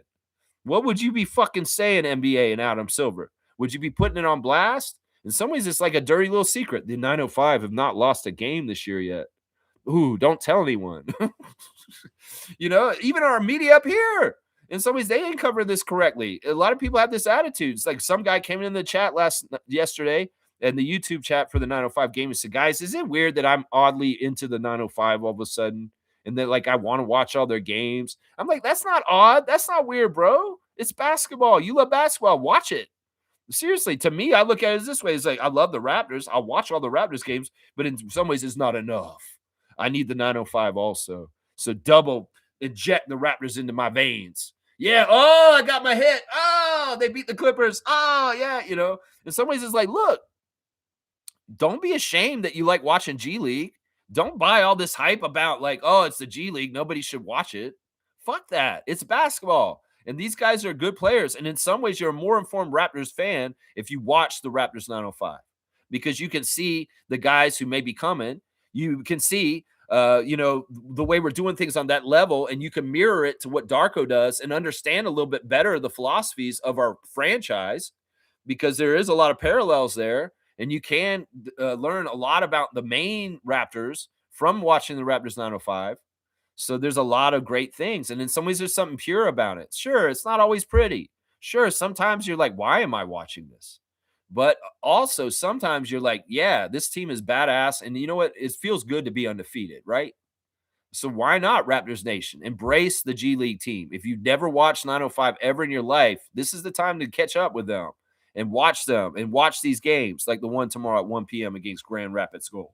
That's right. That's right. Let's go. Still undefeated. That's right, Leonardo. Let's go get 16-0. Sweet 16, baby. That's right. Do it for the city. Heck, do it for the country. That's right, Seymour Pate. That's right, my guy. Do it for the country. That's right, my sheriff. That's right. Fiercely saying, I saw this sequence, and although I love Lugetz, he was straight up smacking Ant's arm. No way the refs couldn't see it. A huge and obvious. All right. So, okay, this is how it's happening. Is that the Cason Wallace and Alex Caruso and Lugetz Dort are off the leash as dogs on the court. They could do whatever the fuck they want, and the refs aren't calling it, and they're just hacking people and physicality, kind of like the Knicks. I mean, this is the Knicks style. This is what the refs are doing for the Knicks. They don't call a whole bunch of physical stuff that they're doing. They're doing the same thing for the Thunder. We could say that this is maybe preferential treatment for specific franchises, but I think this is just the way the league is now. That honestly, they're allowing a lot more physical contact. They're allowing more FIBA style stuff because I think that they are moving towards integrating the NBA into the world stage and making it more similar to the FIBA style. And the FIBA style is like this. It's just that, Lugetz, he's played for Team Canada. He knows all about how to play this way and not get fouls called on him if they're going to play FIBA style. You don't think Lugetz Dort has a mind for playing, I'm in the NBA, I'm in FIBA. This is what I can do in the NBA. This is what I can't do in FIBA. But maybe those worlds are melding together, and some of the great, intense defensive plays that Dort does for Team Canada are now allowed on the Thunder this year because the refs are dropping the whistle. They're swallowing the whistle. They're not calling the whistle like they have in years past. And I love it. I mean, Adam Silver really is a customer card kind of commissioner. He's taking the customer cards from all the fans and reading them. Oh, they think that the offense is too powerful and the defense had its nuts chopped off. Oh, they want more defense. The fans actually want more defense. He said this in his address this summer. We found that the fans want more equalization for the defense in the NBA. So we've changed the rules a bit. And this is what the effect is. They're allowing for much more physical play on the defensive end. And, well, some players are really good at defensive physicality, and Lugetz Dort is one of them. I don't know. I can't say that this is bad or good because in some ways I like the defense having more sharpened swords to go up against the extremely talented offense in the NBA that dominated the league for most of the 2010s. I like the defense returning. So in some ways it's like the critique of what's happening with this. In some ways I might defend what's happening, because I want this physicality. And if Lugetz Dort has more experience playing the FIBA style of physicality and getting away with it, kudos to him. That's what I say about that. Kudos to him. But that's really what it is. There's nothing that he and Caruso and Cason Wallace are doing that's any different than Josh Hart, Mitchell Robinson, and Jalen Brunson. And that's it right there. That's it right there. Boo. Huge and obvious smack. Well, they're not going to call everything. And like Nick Nurse used to say, foul them every play. They're not going to call it. They can't call it every time. And some teams are really doing this now. Really are. Kaloy saying, Scotty, the Renaissance man. Yeah. Dude, he really is having one of the best years of his life. I mean, I know that his fatherhood chapter and being with Millie and having Millie as a light in his life has been so important. And I mean, it's evidence when Scotty gets on Instagram, he says things like, God is great. He just puts that. That's his whole Instagram story. God is great. And he knows it. He's got his great family around him, his mother. He's got Alyssa. He's got Millie. He's got Brian Macon. He's got, Nick. He's got Lloyd. He's got everybody. In fact, speaking of Lloyd and Instagram, let's go look at this. First, we got Lloyd, and he's saying, thank you, God, for another day on this earth. See, these guys got, they really are appreciative. All the glory to God, the creator above. And thank you. Only gratitude for what you created. And I pledge that I will protect what you created on this planet as best to my powers and ability, because I feel like that's the next fight coming up, is we got to protect the earth, the environment, the air we breathe, the water we drink, the animals, the insects, the birds, the trees, everything you created, God above. And in some ways, the fight will be to protect what God created. If you're on God's side, you're on the creation side, right? So, man, everybody's trying to destroy this earth for your own money and gain. You are not with God. I'm just going to say that right now. You are not. There's Shed's stories, and there he is with Scotty on the stage with the cannon. And these guys are just, I hate to say it, they're natural clowns. But listen, as a trained clown myself, I am a professionally trained clown, guys. I think it's a great craft. It's one of the oldest art forms ever in the history of mankind. So being a clown is a great tradition, guys. And good job, y'all. Good job, y'all. It looks like y'all really enjoyed the whole thing. And man, what a great story to share. And like I said, this is groat work. Kyle Lowry did this before, Scotty. So you put this on your resume of groat work. Yeah, I was in a Nutcracker in 2025, just like the groat Kyle Lowry. So you can come take his title someday. And you'll be the groat, Scott. And you'll have this on your resume. That's what I got to say about that. Man, Unguarded Podcast has to leave Kevin Durant alone.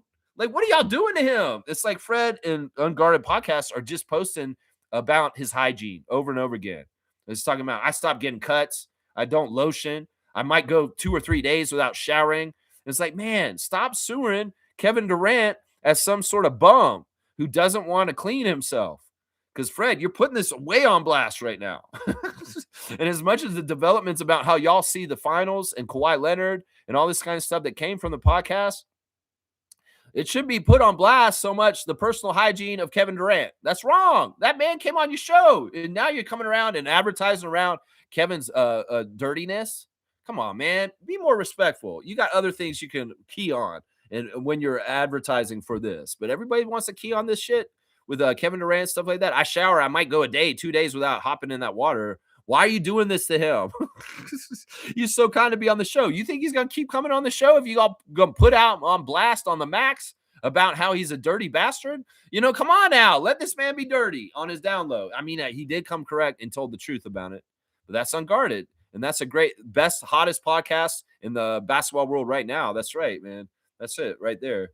There you go. Yeah, that's awesome, man. I love Fred. I love your show, my guy. There's Scotty on stage, and he's saying it was sensational. It was sensational. I think that with the National Ballet and what he did yesterday, I think that Scotty, he in some ways was making that face he did in Miami. The one he was on the stage as a clown going, he applied that to it, you know. But yeah, Scott, man, I know you're going to do more of something with this. It may not be exactly soon, but I know in the years to come, I know you're going to return the stage. I can tell. You probably got the bug, didn't you? You got the bug last night, didn't you, Scotty? You got that performer's bug. You're like, wow, I like the way this feels. It's different than the NBA, but in some ways, I want to do this again. I'll bet you he will. I'm telling y'all right now, if he's not going to, and I'll think he'll do stage, seriously. You know, Scotty could probably go do movies or a TV or something like that, but I think his medium is stage. He really does love the live in the moment and all that. I really do think that. Yeah, the highlights of them together are hilarious. They're really clowning around, and their physicality and their as coming from a clown student, and I'm watching you guys are naturals. I'll just say that. You're natural clowns. I'm not saying that as a derogatory thing. You guys are just expressive with your physicality in a comedic way that is very naturally funny. And I think that you all did a fantastic job at the Nutcracker last night. That's right. Kelly Olynyk celebrating a big win over the Atlanta Hawks with the Spurs last night. They blew them out 126-98. Good stuff. There's Kelly in his fit. There's Grady at Covenant House with Garrett and Jameson and Colin Murray Boyles. And those guys are smiling big, and they're just giving back the community. This is so important to show service, like I said. And everybody, you know, be a good role model for your kids, just like Garrett Temple. That's what I say right there. Be a good role model for your kids. That's right. Let's see. Lindsey Dunn was at the soup kitchen with them, and she filmed some of them behind there serving the food for the people. Like I said, they were giving food to homeless people, right? That's what they were doing last night. And that really gets you centered and grounded on what matters in this world. Seriously. But yeah, Grady's talking to Lindsay about the cookies and his the way he decorated them. If you get a Grady Dick cookie, eat it. Don't save it. Just trust me on this. Jonathan Mobo with the highlights from the game against the San Diego Clippers yesterday. There's that fantastic block he had that led to an amazing sweeping dunk by A.J. Lawson. I totally agree with you guys. A.J. Lawson could be a full-time Raptor, and we can move guys, and we will not lose depth on our team. If that's what you were trying to say earlier, you're exactly right. 110-89, 15-0. Let's go. Jared Rodin's still smiling and happy over in Paris. He's living his best life there. And honestly, it's not that bad. I'm saying Mercedes is putting on blast Sandro for getting the most points in less than 20 minutes. He's on a list. He did a really good job earlier this week with one of the games. 34 points in 19 minutes on a certain day in 2025. That's right. That was earlier this season on the Spurs. And let's see who else we got. AJ Lawson, player of the game for the game yesterday. But actually, David Roddy got the chain. And it looked like when Andrew Jones was giving David Roddy the chain, that it broke. It's like they were so excited, and the chain kind of got broken a little bit, I think, when Roddy put it over his shoulders. Let's see. Who else do we got on here? There's Colin Murray Bowles and a picture of him battling with Bobby Portis Jr. There's Jacoby on the bench with Colin and his picture. There's Mo Pete riding around with his dreads in the car. We always love our Iron Man, Morris Peterson, longtime Raptor, long time ago, just checking in with you, my guy. Checking in with you. We love seeing Chucky and Elijah in the media scrum for the showcase. These guys are funny. They're asking them best rookie duo in the G League. I think the guys that are 15-0 are the best rookie duo in the G League because the record proves it. I mean, seriously, if you got to ask, well, just look at the record. Who do you think is the best rookie duo in the G League right now? It's Martin and Hepburn. That's right. That's who it is. That's who it is right there. And let's see what else we got. Toronto Tempo is asking what makes the YMCA so special. It's about a place in the community where people can come together and play sports and bond and have interaction and come together. So that's a really awesome thing. Yeah, all right, there you go. There's your Instagram stories for today. Yeah, Scotty and Shed at the Nutcracker, which was awesome. So awesome, man. So awesome. Look at that. Neil's got an intro with reptiles today. He's got a lizard, a gator, and a dinosaur right there. You know, the announcer for the game yesterday with the 905 kept referring us to dinosaurs. I don't like it when announcers call us the dinosaurs. We're not really ever calling ourselves the dinosaurs up here, right? Do the Raptors announce crew ever call us the dinosaurs? No. We've never called ourselves the dinosaurs, Chuck Swirsky or Matt Devlin. And why? I guess because they want to call us dinosaurs or something. In some ways, I find it derogatory. Now, they've called us the dinos, and in some ways, that's not as bad. Like, I'll take the dinos as a short form nickname for the Toronto Raptors. But for some reason, it bugs me when announcers, especially American announcers that don't like us, call us the dinosaurs. Is that something weird? Or I don't know. Maybe it's not. I don't know. If you guys have an opinion on that, go ahead and put it in the comments. Let's see. Scotty and Mobo and Colin and Sandro give us 48 minutes of defense and offense. Just vote all Raptors. Okay. Vote Raptors, interview East and Canadian in the East and Canadians in the West. Yeah, that's a good policy to have. And Steph Curry's an honorary Canadian, so I will vote for him sometimes. So, yeah, he's an honorary Canadian. But, yeah, I like what you're saying here, Neil. I like it. Fiercely saying this. I voted for Scotty, RJ, BI, Pascal, and Norman.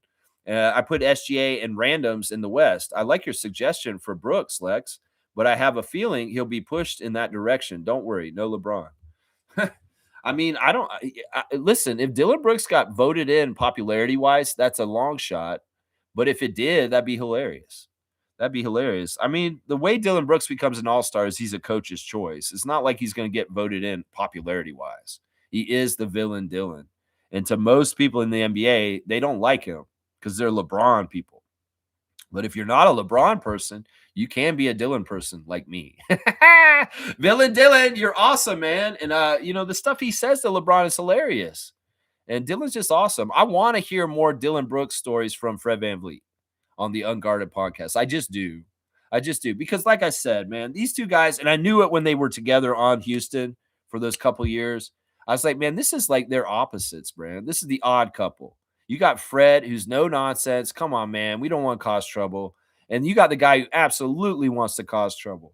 And it was such a balance between the mentality of Dillon Brooks and the mentality of Fred is a real push-pull situation. And in some ways, Fred had the respect of Dillon that he could kind of go out of pocket and say, look, what the fuck are you doing? You're fucking up our game. What are you doing? And he's like, and Dillon would be like, don't worry, Fred. I know what I'm doing. And you're like, no, man, you're fucking crazy, man. What are you doing in this game, bro? You're going to make us. No, listen, Fred, I know what I'm doing. And then Fred would be like kind of like, oh man, I guess I can't stop him. He's gonna do it. And then inexplicably, what Dylan did actually does help them win. I just want more content, Fred. More stories about you and Dylan Brooks and how y'all coexisted on Houston Rockets for 2 years.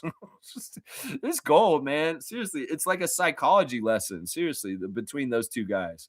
Seriously, it's crazy. Kaloy saying this, Scotty, BI, and Darko will lead us to another one. Fuck you, Boogie. Yeah, Boogie Cousins, seriously, let's just say this. You don't like the Raptors. You don't like Canada. You don't like Toronto. You don't like that championship because that was the year you were on Golden State and you were riding along on the bench and you were trying to get your championship before you're washed and you didn't get it. That window closed. And Kevin's like, I don't care, man. In some ways, this is what happened. And I got my 2 rings. So he's like, he don't care. And honestly, he's trying to go get another one with Houston right now. And honestly, like, and I gotta say, Smooth, you were right. I'm gonna give Smooth a lot of credit. These Rockets are working right now, and Kevin Durant is bought in the right way. And Kevin Durant is not a problem for the Rockets, like I speculate he might be early this season. In fact, I'm becoming more and more of a Kevin Durant fan just because he went on Fred's podcast, and I'm believing in the Rockets. And in fact, if the Rockets win a championship in the next couple of years with Fred and Kevin Durant, I'll be very happy. I'll be very, very happy because in some ways it'll do some things for Kevin Durant's legacy and what he can say about things. And it'll also do a lot for Fred's. Seriously, it'll do a lot for Fred's. It'll ensconce Fred on a whole higher level too to be a multiple-time champion on 2 different teams. So yeah, fuck you, Boogie, for sure, Kaloy, for sure. Blackhawk said Jacoby will not be traded because he fits the Raptors' defensive identity. I mean, I don't know. I don't know who would get traded. I don't know how he would do it. Some ways it's not totally up to who we want to keep. It's also which one of the guys are the most attractive to the other teams and who are they calling Bobby about? You know? That may be part of it there too. Isaac's got me on blast. I love to see the benevolent one, Isaac Campbell, in the chat. Thank you, Isaac. Thank you for being Isaac Campbell, the one and only one of one. Isaac Campbell, you're the best, my guy. You're the best. Neil's saying this. Look how long Lou Dort has been on OKC, and you will see how much defense is valued. Yeah, but he may not be there very long soon because the cap situation with the Thunder is going to get all crazy. And you got Chet, you got SGA, you got Jalen, you got a lot of high-priced guys. And the guy that's always been speculated that will be loose and will be leaving that team soon is Lou Getz. So, hey, Lou Getz, a place that's not on OKC. Lou Getz a place on the Raptors. I would love that. I would love that if Dort came and played for the Toronto Raptors. That's the thing. We've all been speculating this in the last couple of years that the odd man out when the money situation goes to a certain place and the Thunder is going to be Dort. Because, you could speculate this. He's been around there. He's done what he's done. Amazing career coming from where he came from. But also they've got younger guys like Wallace coming up underneath him. And, I don't know what that price is for Dort. Will the Thunder have the cap room to get him? And Mike, Logical Raptors fanatic, he speculated that Lou Getz is going to be gone from the Thunder in the near future when his next contract's coming up. Yeah, because they ain't going to be able to do it, man. Yeah, Seymour saying, I'm going to vote for Chris Paul too. Do it every day. Let's just do it as a statement. This is the kind of subversive shit in the world we're coming into that is absolutely right. We need to be trolls. We need to be jesters. We need to be clowns. And we need to clown the system, especially if the system is not built for us anymore and it's full of shit because of AI tech moguls and fucking data centers and fucking billionaire oligarchs trying to tell everybody else how the fucking world's going to be now. Well, we need to throw little funny things in the system, like voting for Chris Paul for the NBA All-Star. Yeah, fight the power. Fight the power in the way you can. With pure jokes. That's right. The jester could always cancel out the king with a laugh. Trust me. That's right. Let's keep going. Kaloy saying this. Is Mobo developing his offense nicely in the G League? The thing about Mobo that's different this year with his offense is he's taking way less threes. Last year, he took a lot of threes, and I didn't totally agree with it. It's not that he was bad at it, and it is a skill that he probably needs to have, and he does have it still, but he doesn't take many threes this year.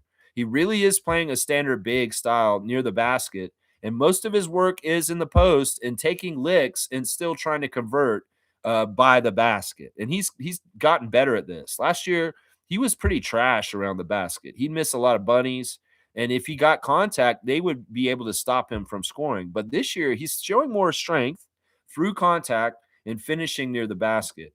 The other thing with Jonathan is he's a lot more stuff in transition too. So yeah, he's gone away from the 3-point shot, and he's really kind of in some ways mirroring Scott once again. Scott's not taking as many heavy threes as he did last year. This year, he's balancing it more to like one or two here or there, and he's working way more in the post and 15 feet and in. And that's mirrored with Jonathan and what he's doing on the G League level too. Cloyd, the best way to know, watch the games tomorrow, 1 p.m. We're going to be playing that team, the Grand Rapids Gold. All right, guys, his straight goods on Canadian goods. And can you get more Canadian than a Canadian book written by a Canadian about Canadians? Yeah, and this is Oren Weisfeld's book, The Golden Generation. This is out now in bookstores. And this book is basically about how Canada rose to power in FIBA and in international basketball and became the 5th ranked team in men's senior basketball. And you see SGA, RJ, Jamal Murray, and Dylan Brooks on the cover here. Not the best art, honestly. They look kind of weird. Like RJ don't look right. RJ don't look right. Something's wrong with RJ there. But yeah, but the book is awesome. Oren Weisfeld, of course, a Canadian author and writer and reporter. And he just does a good job, man. And maybe I should read a little bit of the back of the cover real quick just to get a sense of what we got going on here. So yeah, they got Michael Grange quoted on the back. I won't hold that against it. He's saying when Steve Nash led an underdog team, Canada, to the 2000 Olympics, many assumed the golden age of Canadian basketball was at hand. Instead, it took 24 years for the Canadian men to get back to international basketball's biggest stage. With a wave of immigration pushing the sport into every corner of the country and a new generation of superstars blossoming into household names, how did we get here? And why did it take so long? In The Golden Generation, basketball journalist Oren Weisfeld uncovers the growth of Canadian basketball through the lens of Team Canada and its most influential figures, alternating between key moments in the rise of the Canadian men's national team, innovations in the grassroots community, and profiles of Canada's top players. So yeah, sounds like a great stocking stuffer for a basketball fan in Canada. If you're a fan of SGA, if you're a fan of Team Canada itself, RJ Barrett, you know what? Get Oren Weisfeld's book, The Golden Generation. Straight goods on Canadian goods. Canadian stories written by a Canadian for Canadians on Canadian basketball. There you go. Boom goes the dynamite. Boom goes the dynamite. All right, let me see. Where am I on my tabs? And let's see where we're going next as far as things. So let's go and look at Reddit. Why not? We'll go look at Reddit real quick. Somebody's got an interesting opinion here on Reddit, saying trading quickly with sweetening the deal while extending RJ is the next move for our team. He said, I've looked at the numbers and I've looked at the impressive impact of RJ Barrett as a solid secondary offensive piece. The way RJ creates free throws due to his amazing dribble drive is a chef's kiss. I've seen how, wait, is this Gubs? I've seen how our offense goes from top tier in the league to struggling without RJ. And I just don't see why Bobby would ever trade the guy to or let him expire. None of our shooting guards are close to RJ. Barrett is physical, strong, and even plays off ball. He's a perfect complementary piece that I never even thought would be possible for our team. Looking at our salary situation, Quickly is paid a salary that's undeserving. He's been inconsistent, has not had a dribble drive game that complements Barrett and Scott. He has not grown as an individual player. This is all opinion right here. And most importantly, we have Jamal Shed breaking out into one of the best playmakers we've ever seen. To me, offloading Quickly's contract for a center is the next move. Would a team take a gamble on Quickly? Hard to say, as he's definitely overpaid. I'd go as far as attaching a first-round pick or a young asset or two to free up our salary cap space to sign RJ, or get a suitable center, then sign RJ. Does anyone see sense in keeping Quick while not re-signing RJ from an asset management standpoint, or I'm wrong to think so? You know, I get the points of what this person's saying, and it's actually occurred to me separately on my own time, some of the things they're saying here. I mean, I love Quick, and I think that he will grow into his contract more and more, but there's going to be ups and downs with him. And also we've seen a proclivity since he's been on the Raptors that he isn't totally available all the time. I don't know. I don't want to get rid of Quickly now. I think we need to see still how much he grows in chemistry with us. But this kind of thinking about the future direction, I lean towards because I do heavily value RJ. And if that was Greg who wrote that post, kudos to you, chef's kiss, because you went from the thing that drove me away, pushing for RJ to get traded, to now you're wanting to talk about protecting him from trade. Hey, if that is you, Greg, and the chef's kiss kind of gives it away, is what I'm saying. Kudos to you, Greg. But I don't know if that was Greg or not. They've got pictures of Shed and Scotty at the Nutcracker on Reddit also. Yeah, there's all kinds of interesting stuff on Reddit today. So go check it out. They got a thing where they were asking who would you want to play one-on-one with, and a lot of the players said Kobe. Grady said Jesus because he wanted to see if he could fly. And this interview came out actually this summer, and they just replaying it again on TSN all of a sudden. Because I remember Sandro saying he wanted to play one-on-one versus Salvador Dali, which I thought was kind of weird. And then when Mobo said he wanted to play one-on-one against Adam Sandler, and everybody's like, what? He's like, no, man, he can hoop. And in some ways, I'm like, man, Mobo's not being serious. He's not being serious. But then he also said, well, I also want to see if he can give me an acting job. Oh, so goofy, man. All right, y'all, check on your fantasy lineups. You know, we always got something going on around with the fantasy, and we have a big day of games again today. So go ahead and get your fantasy lineups today set up. James is beating me right now by about 60 points as of today, but we have 2 more days of action, and I'm going to try and come back against him just like I did Amit last week. So if you have a fantasy team, go ahead and check on it and get it set up. Some of these matchups are not even close, but some of them are. Like MK and Gerald, they have a very close matchup going on right now. So get your lineup set up now. Happy birthday to a couple people. First, we'll say a happy birthday to Jonathan Castleberry, the buddy of Kawhi that was on our championship team as a special advisor. But yeah, it's Jonathan's birthday today. He is 32 today. Happy 32nd birthday to Kawhi's buddy, Jonathan Castleberry. He was that guy with the glasses who was just lurking around our team the year Kawhi was here because, well, we hired him to make Kawhi happy. That was as far as we could go. We couldn't give Uncle Dennis an executive position in MLSE, but we could give Jonathan Castleberry a special assistant role on the Raptors team. But yeah, happy birthday to Jonathan Castleberry, and happy birthday to Derek Dial, who's 50 today. Former Raptor player Derek Dial. He played for the Raptors for 1 year. He was only on our team for a bit. He played 7 games for us, and he averaged 4 points. And that was right at the end of his career. He finished, oh, no, wait. He played for Orlando a little bit more and came back a couple years later. But yeah, Derek Dial, one-time Raptor, 7 games as a Raptor, averaged 4 points per game. Yeah, Derek Dial, I don't really remember him very much. He was from Detroit. And yeah, he's a shooting guard. I don't really remember him that well. I remember him from the Spurs. That's right. He was on the Spurs, Derek Dial. Yeah, 50 years old today. That's a big birthday right there. Yeah, it's a big birthday right there. 50th birthday. Yeah. Let's see. Black Mama's saying this. If we trade quickly, I will be burning my Raptors hat pajamas. Vince Carter, purple 15, as well as my Mitchell and Ness Raptors varsity. Okay, so you're not about the quickly move. Listen, I am not trying to trade anyone, and that was a Raptors Reddit opinion. But I would say if we do need to move a big piece, he's one of the ones I'm going to move more lean towards because Scotty's not going anywhere. RJ's not going anywhere as far as in my book, and Pirtle's not going anywhere. Then the other guys, there's some flexibility with what happens with them. Although I really love Brandon and having that level of a caliber player on our team, in some ways, I really value that. And quickly, honestly, I really much value him because the thing is, listen, we said for years, what if we could have a Tyrese Maxey kind of player on our team? And we got that right now. So let's value this, Raptors fans, and let's let him develop and see if he can get even more like to a certain level.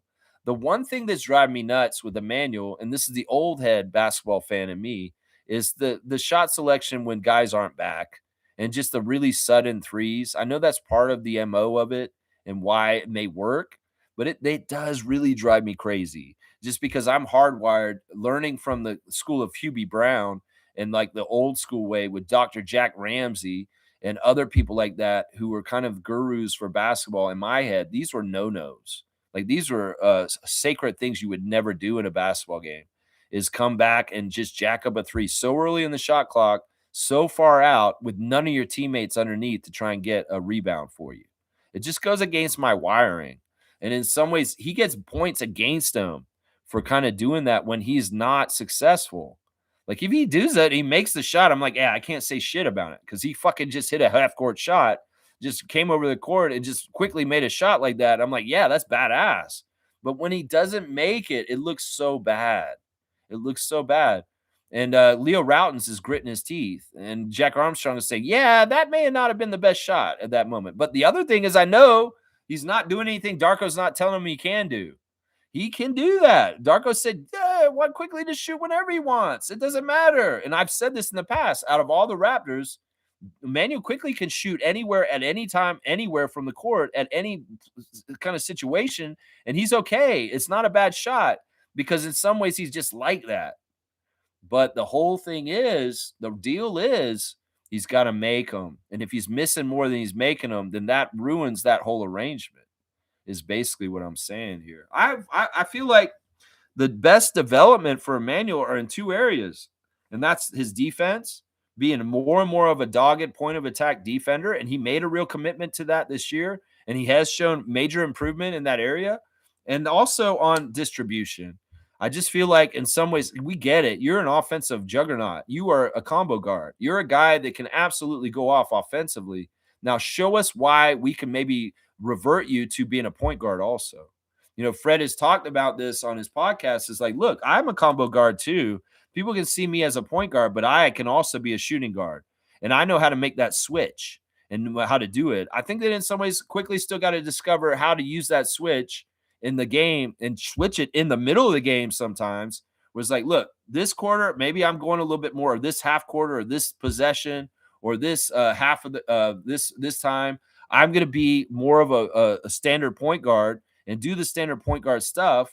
But at this time, I'm going to call my number and I'm going to go off and do this. That's kind of the red light, green light for IQ right now. Now, the thing that I would give him so much praise and so much respect for, and I would be his number one fan and say, dude, we can't get rid of quickly, is if he could magically help Grady and Jacoby get their ass back in gear, playing basketball correctly. I would be like, you know what? Emmanuel is having an impact on his teammates to help them get better. And that's the point guard I want on my team.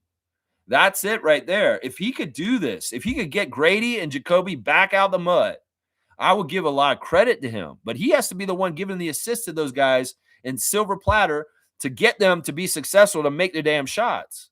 But that, in some ways, I'm gauging on the success of quickly is how good are these guys that are coming out. And I can say Shed too. I'm not going to exempt Shed from this either because he has the rights to try and help Jacoby and Grady get out of hole too and try and throw the ball to them and get them more going.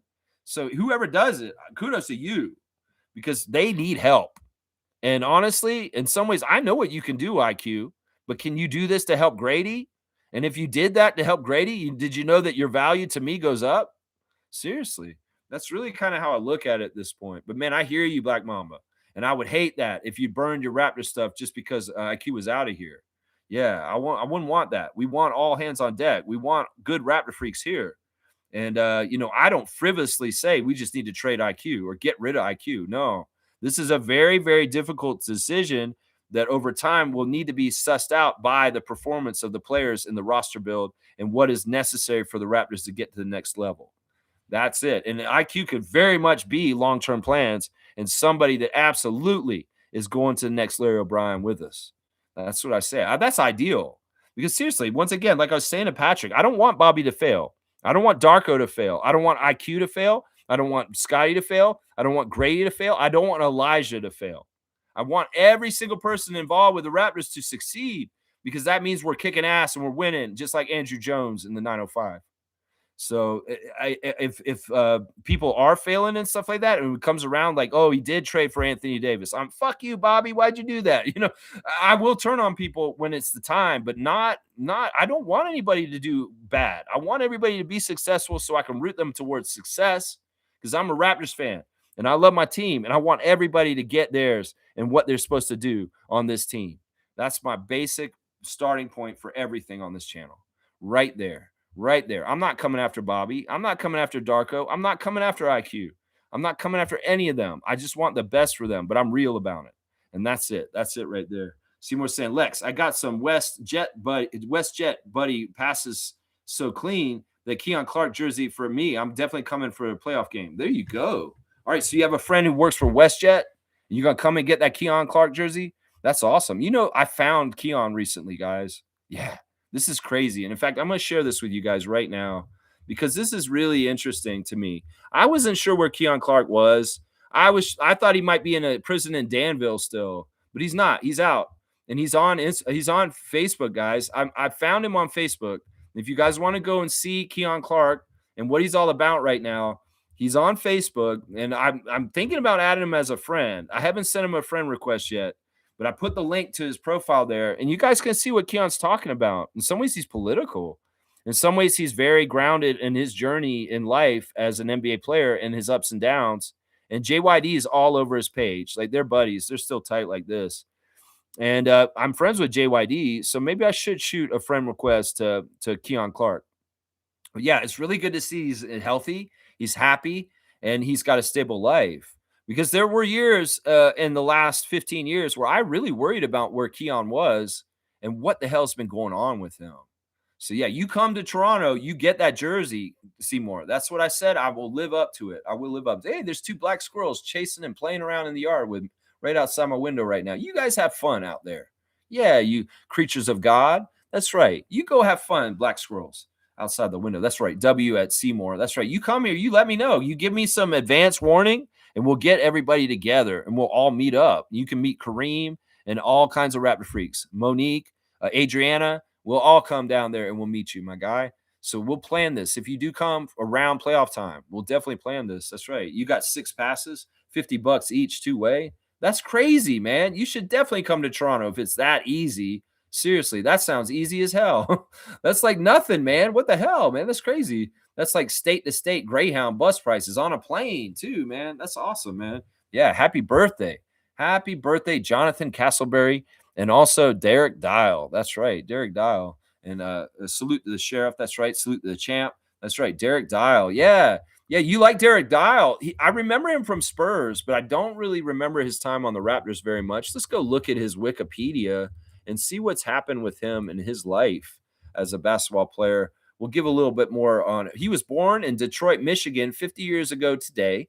He's 6'4", 185 pounds. Went to Cass Technical, Eastern Michigan. He was drafted in the 2nd round in the NBA in 1998 by the Spurs with the 52nd pick.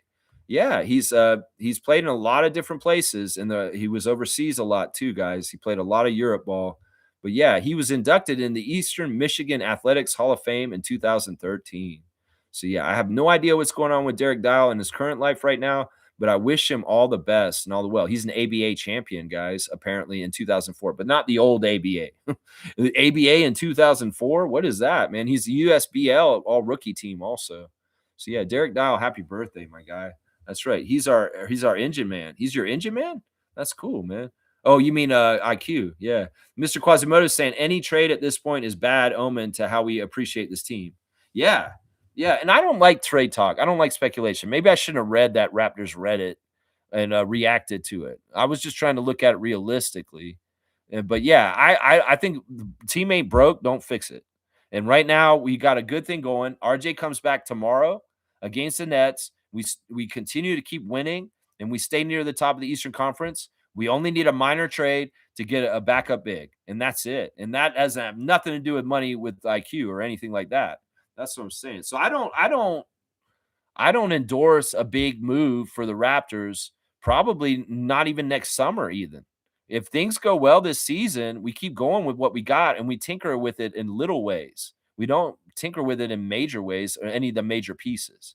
That's really kind of my stance on this officially, is what I'm saying. There ain't nothing wrong. No reason to trade IQ. No reason to trade Jakob. No reason to trade RJ. That's what I'm saying right there.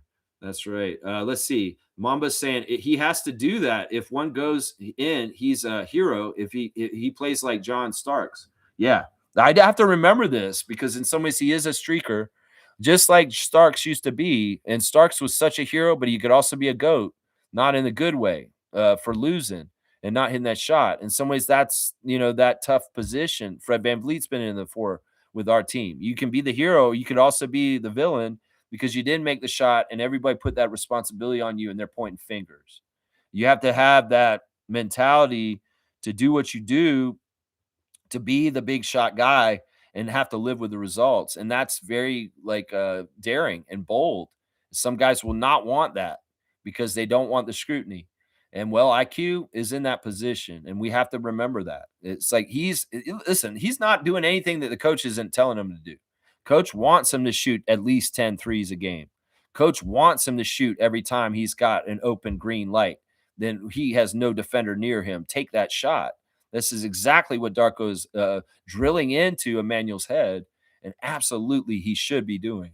Yeah, I agree with this. And listen, the one thing is, and they've said this often about Shed and Quickly, is even if they're not hitting their shots, they can contribute in other ways. Emmanuel Quickly is one of the top rebounding guards in this league on the down low. That man gets a lot of rebounds for that position that he plays at. And like I said, if like I want him to do, I want to see him become more known for his distribution and just the ways that he can get other people out of the mud and doing better. Because that's the classic role of the point guard, is to help guys who are not doing well get it going so the team is better overall because we've got all cylinders hitting on the engine. You know what I'm saying? That's part of it right there. Yeah, I think that Black Mamba is being very fair, and I appreciate him standing for IQ because honestly, like I said, I'm not trying to throw any of our players in the bus, but a lot of Raptors Nation is, and they're all about doing it in a heartbeat.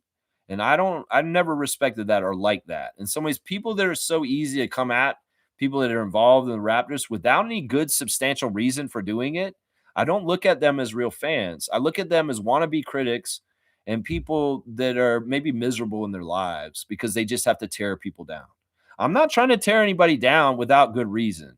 And if you guys ever feel like I'm unfair to any player in what I say, please call me out on it because I would love to be getting to a more place of truth from all perspectives. And you guys may have a perspective that I don't see that would make me more well-rounded on a subject. I do not have the end all be all, know everything. I'm definitely not that. And the smartest people know that. The dumbest people think they know everything. And the smartest people know they barely know nothing and they could learn at every moment of their life. That's what it is right there. That's it. Yeah. Monique is here. Good to see Superfan Mo's in the chat. Good morning, Raptor Freak crew. Happy game day. Good morning to you, Superfan. Are you going to the game today? I believe I remember hearing you're going to the Boston game today. So, yeah, go down there and bring the winning vibes, the big W home, please, Monique. Well, I want to beat the Celtics today.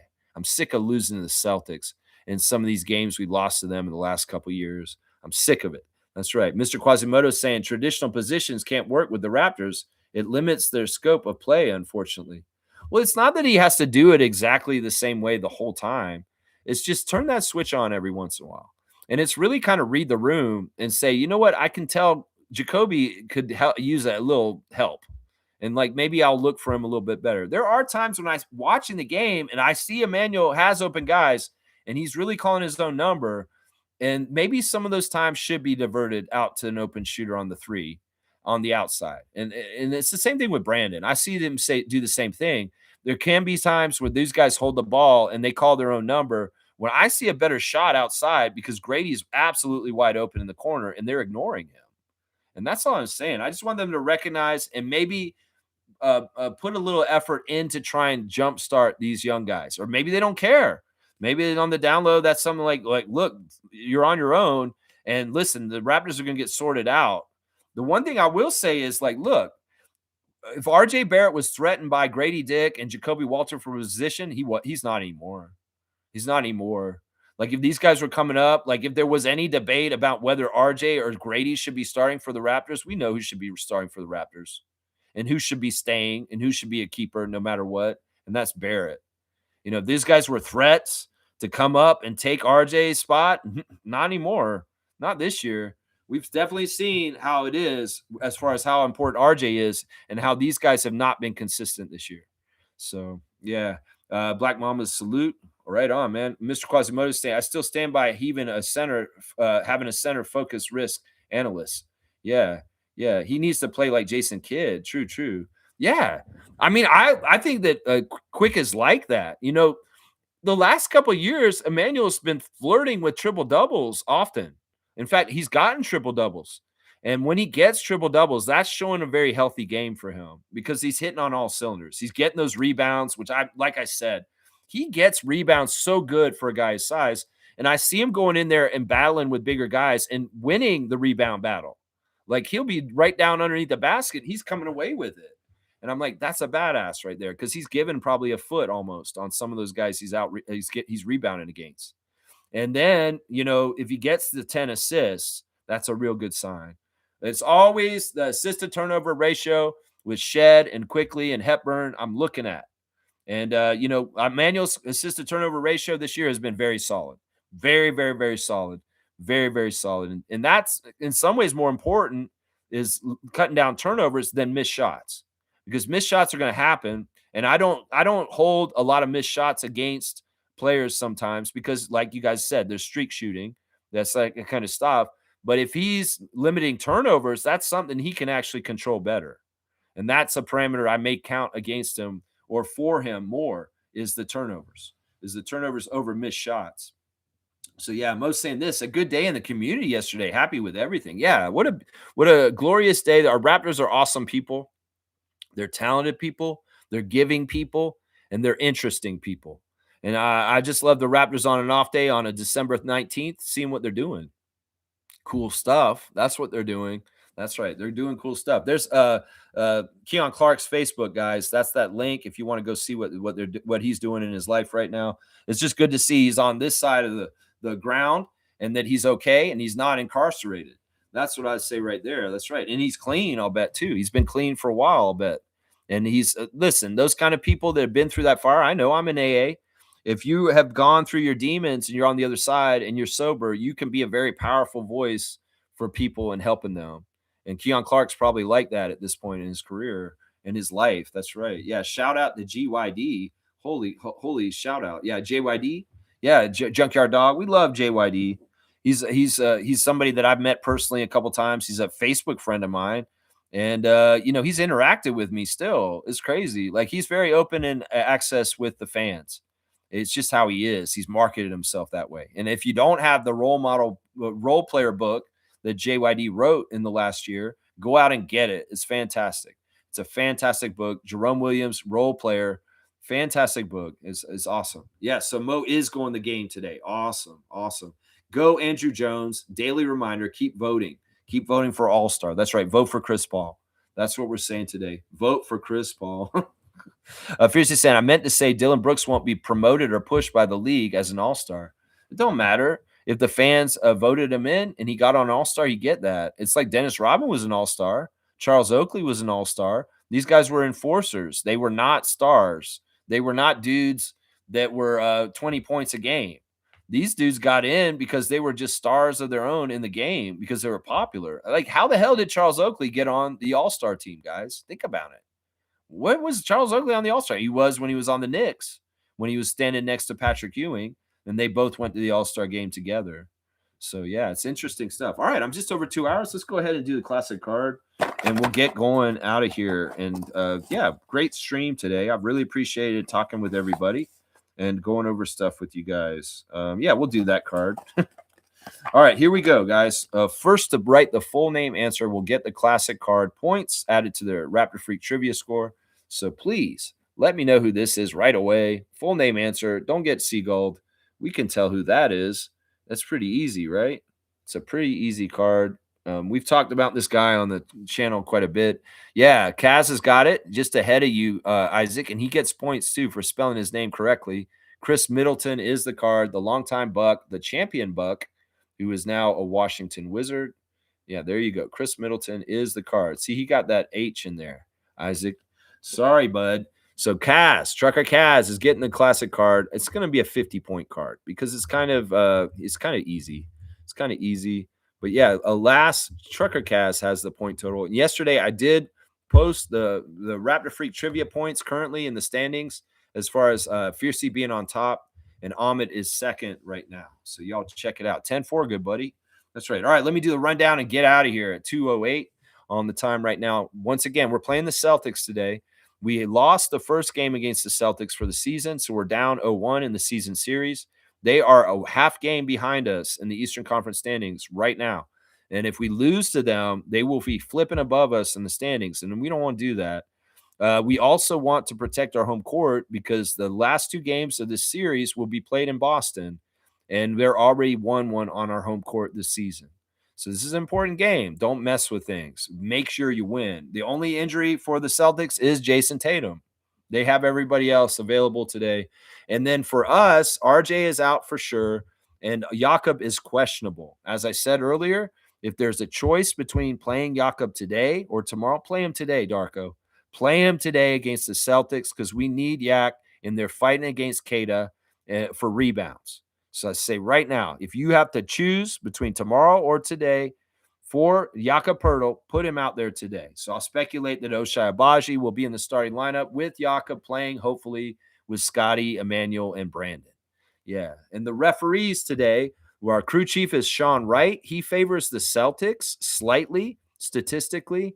Our referee is JB DeRosa. He favors the Raptors. And our umpire today will be Sheree Mitchell. And she favors the Celtics because they've only won games when she's ref, 2-0 with her. So, yeah, the ref crew seems okay for the most part. We'll just have to watch them late. If the game is close and any of the calls look a little bit too favorable for Boston, they are directing them to try and win them in the last 5 minutes. I'm just glad Ed Malloy's not here today. This is the kind of game where I would have seen Ed Malloy showing up in Toronto. I'd be like, yeah, they're trying to make us lose for sure. So, yeah, in the replay center, it'll be Brian Forte, Evan Scott, and Scott Foster. Tomorrow, 1 p.m., the Raptors 905 will take their undefeated streak to play against the Grand Rapids Gold in the semifinals of the Winter Showcase Cup for G League action in Orlando. But they did win yesterday in the quarterfinals against the San Diego Clippers, 110-89. My 5 stars of the game for that one were AJ Lawson, David Roddy, Elijah Martin, Jonathan Mobo, and Chucky Hepburn. And here you go, guys. Remember, once again, if you want to get a nice Christmas present for a basketball fan in your life, get this great book by Oren Weisfeld, The Golden Generation. It's all about Team Canada men's basketball and the rise of basketball and what's going on right now. Kaz saying, can you tell me what place I am, Lex? I missed it yesterday.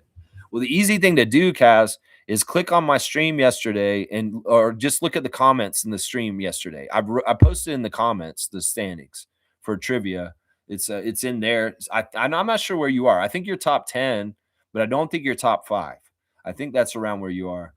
Most saying W stream, W vibes. Thank you, Monique. You are a wind beneath my wings, and I appreciate your collaboration and partnership with me, and also being a producer on this channel. I appreciate you every day, just like Trevor. That's right. Just helping me limit the comments. Let's try and keep climbing. Yeah, no problem, man. Yeah, it's still up there. And you just add 50 points to what you got, and you'll know exactly where you are.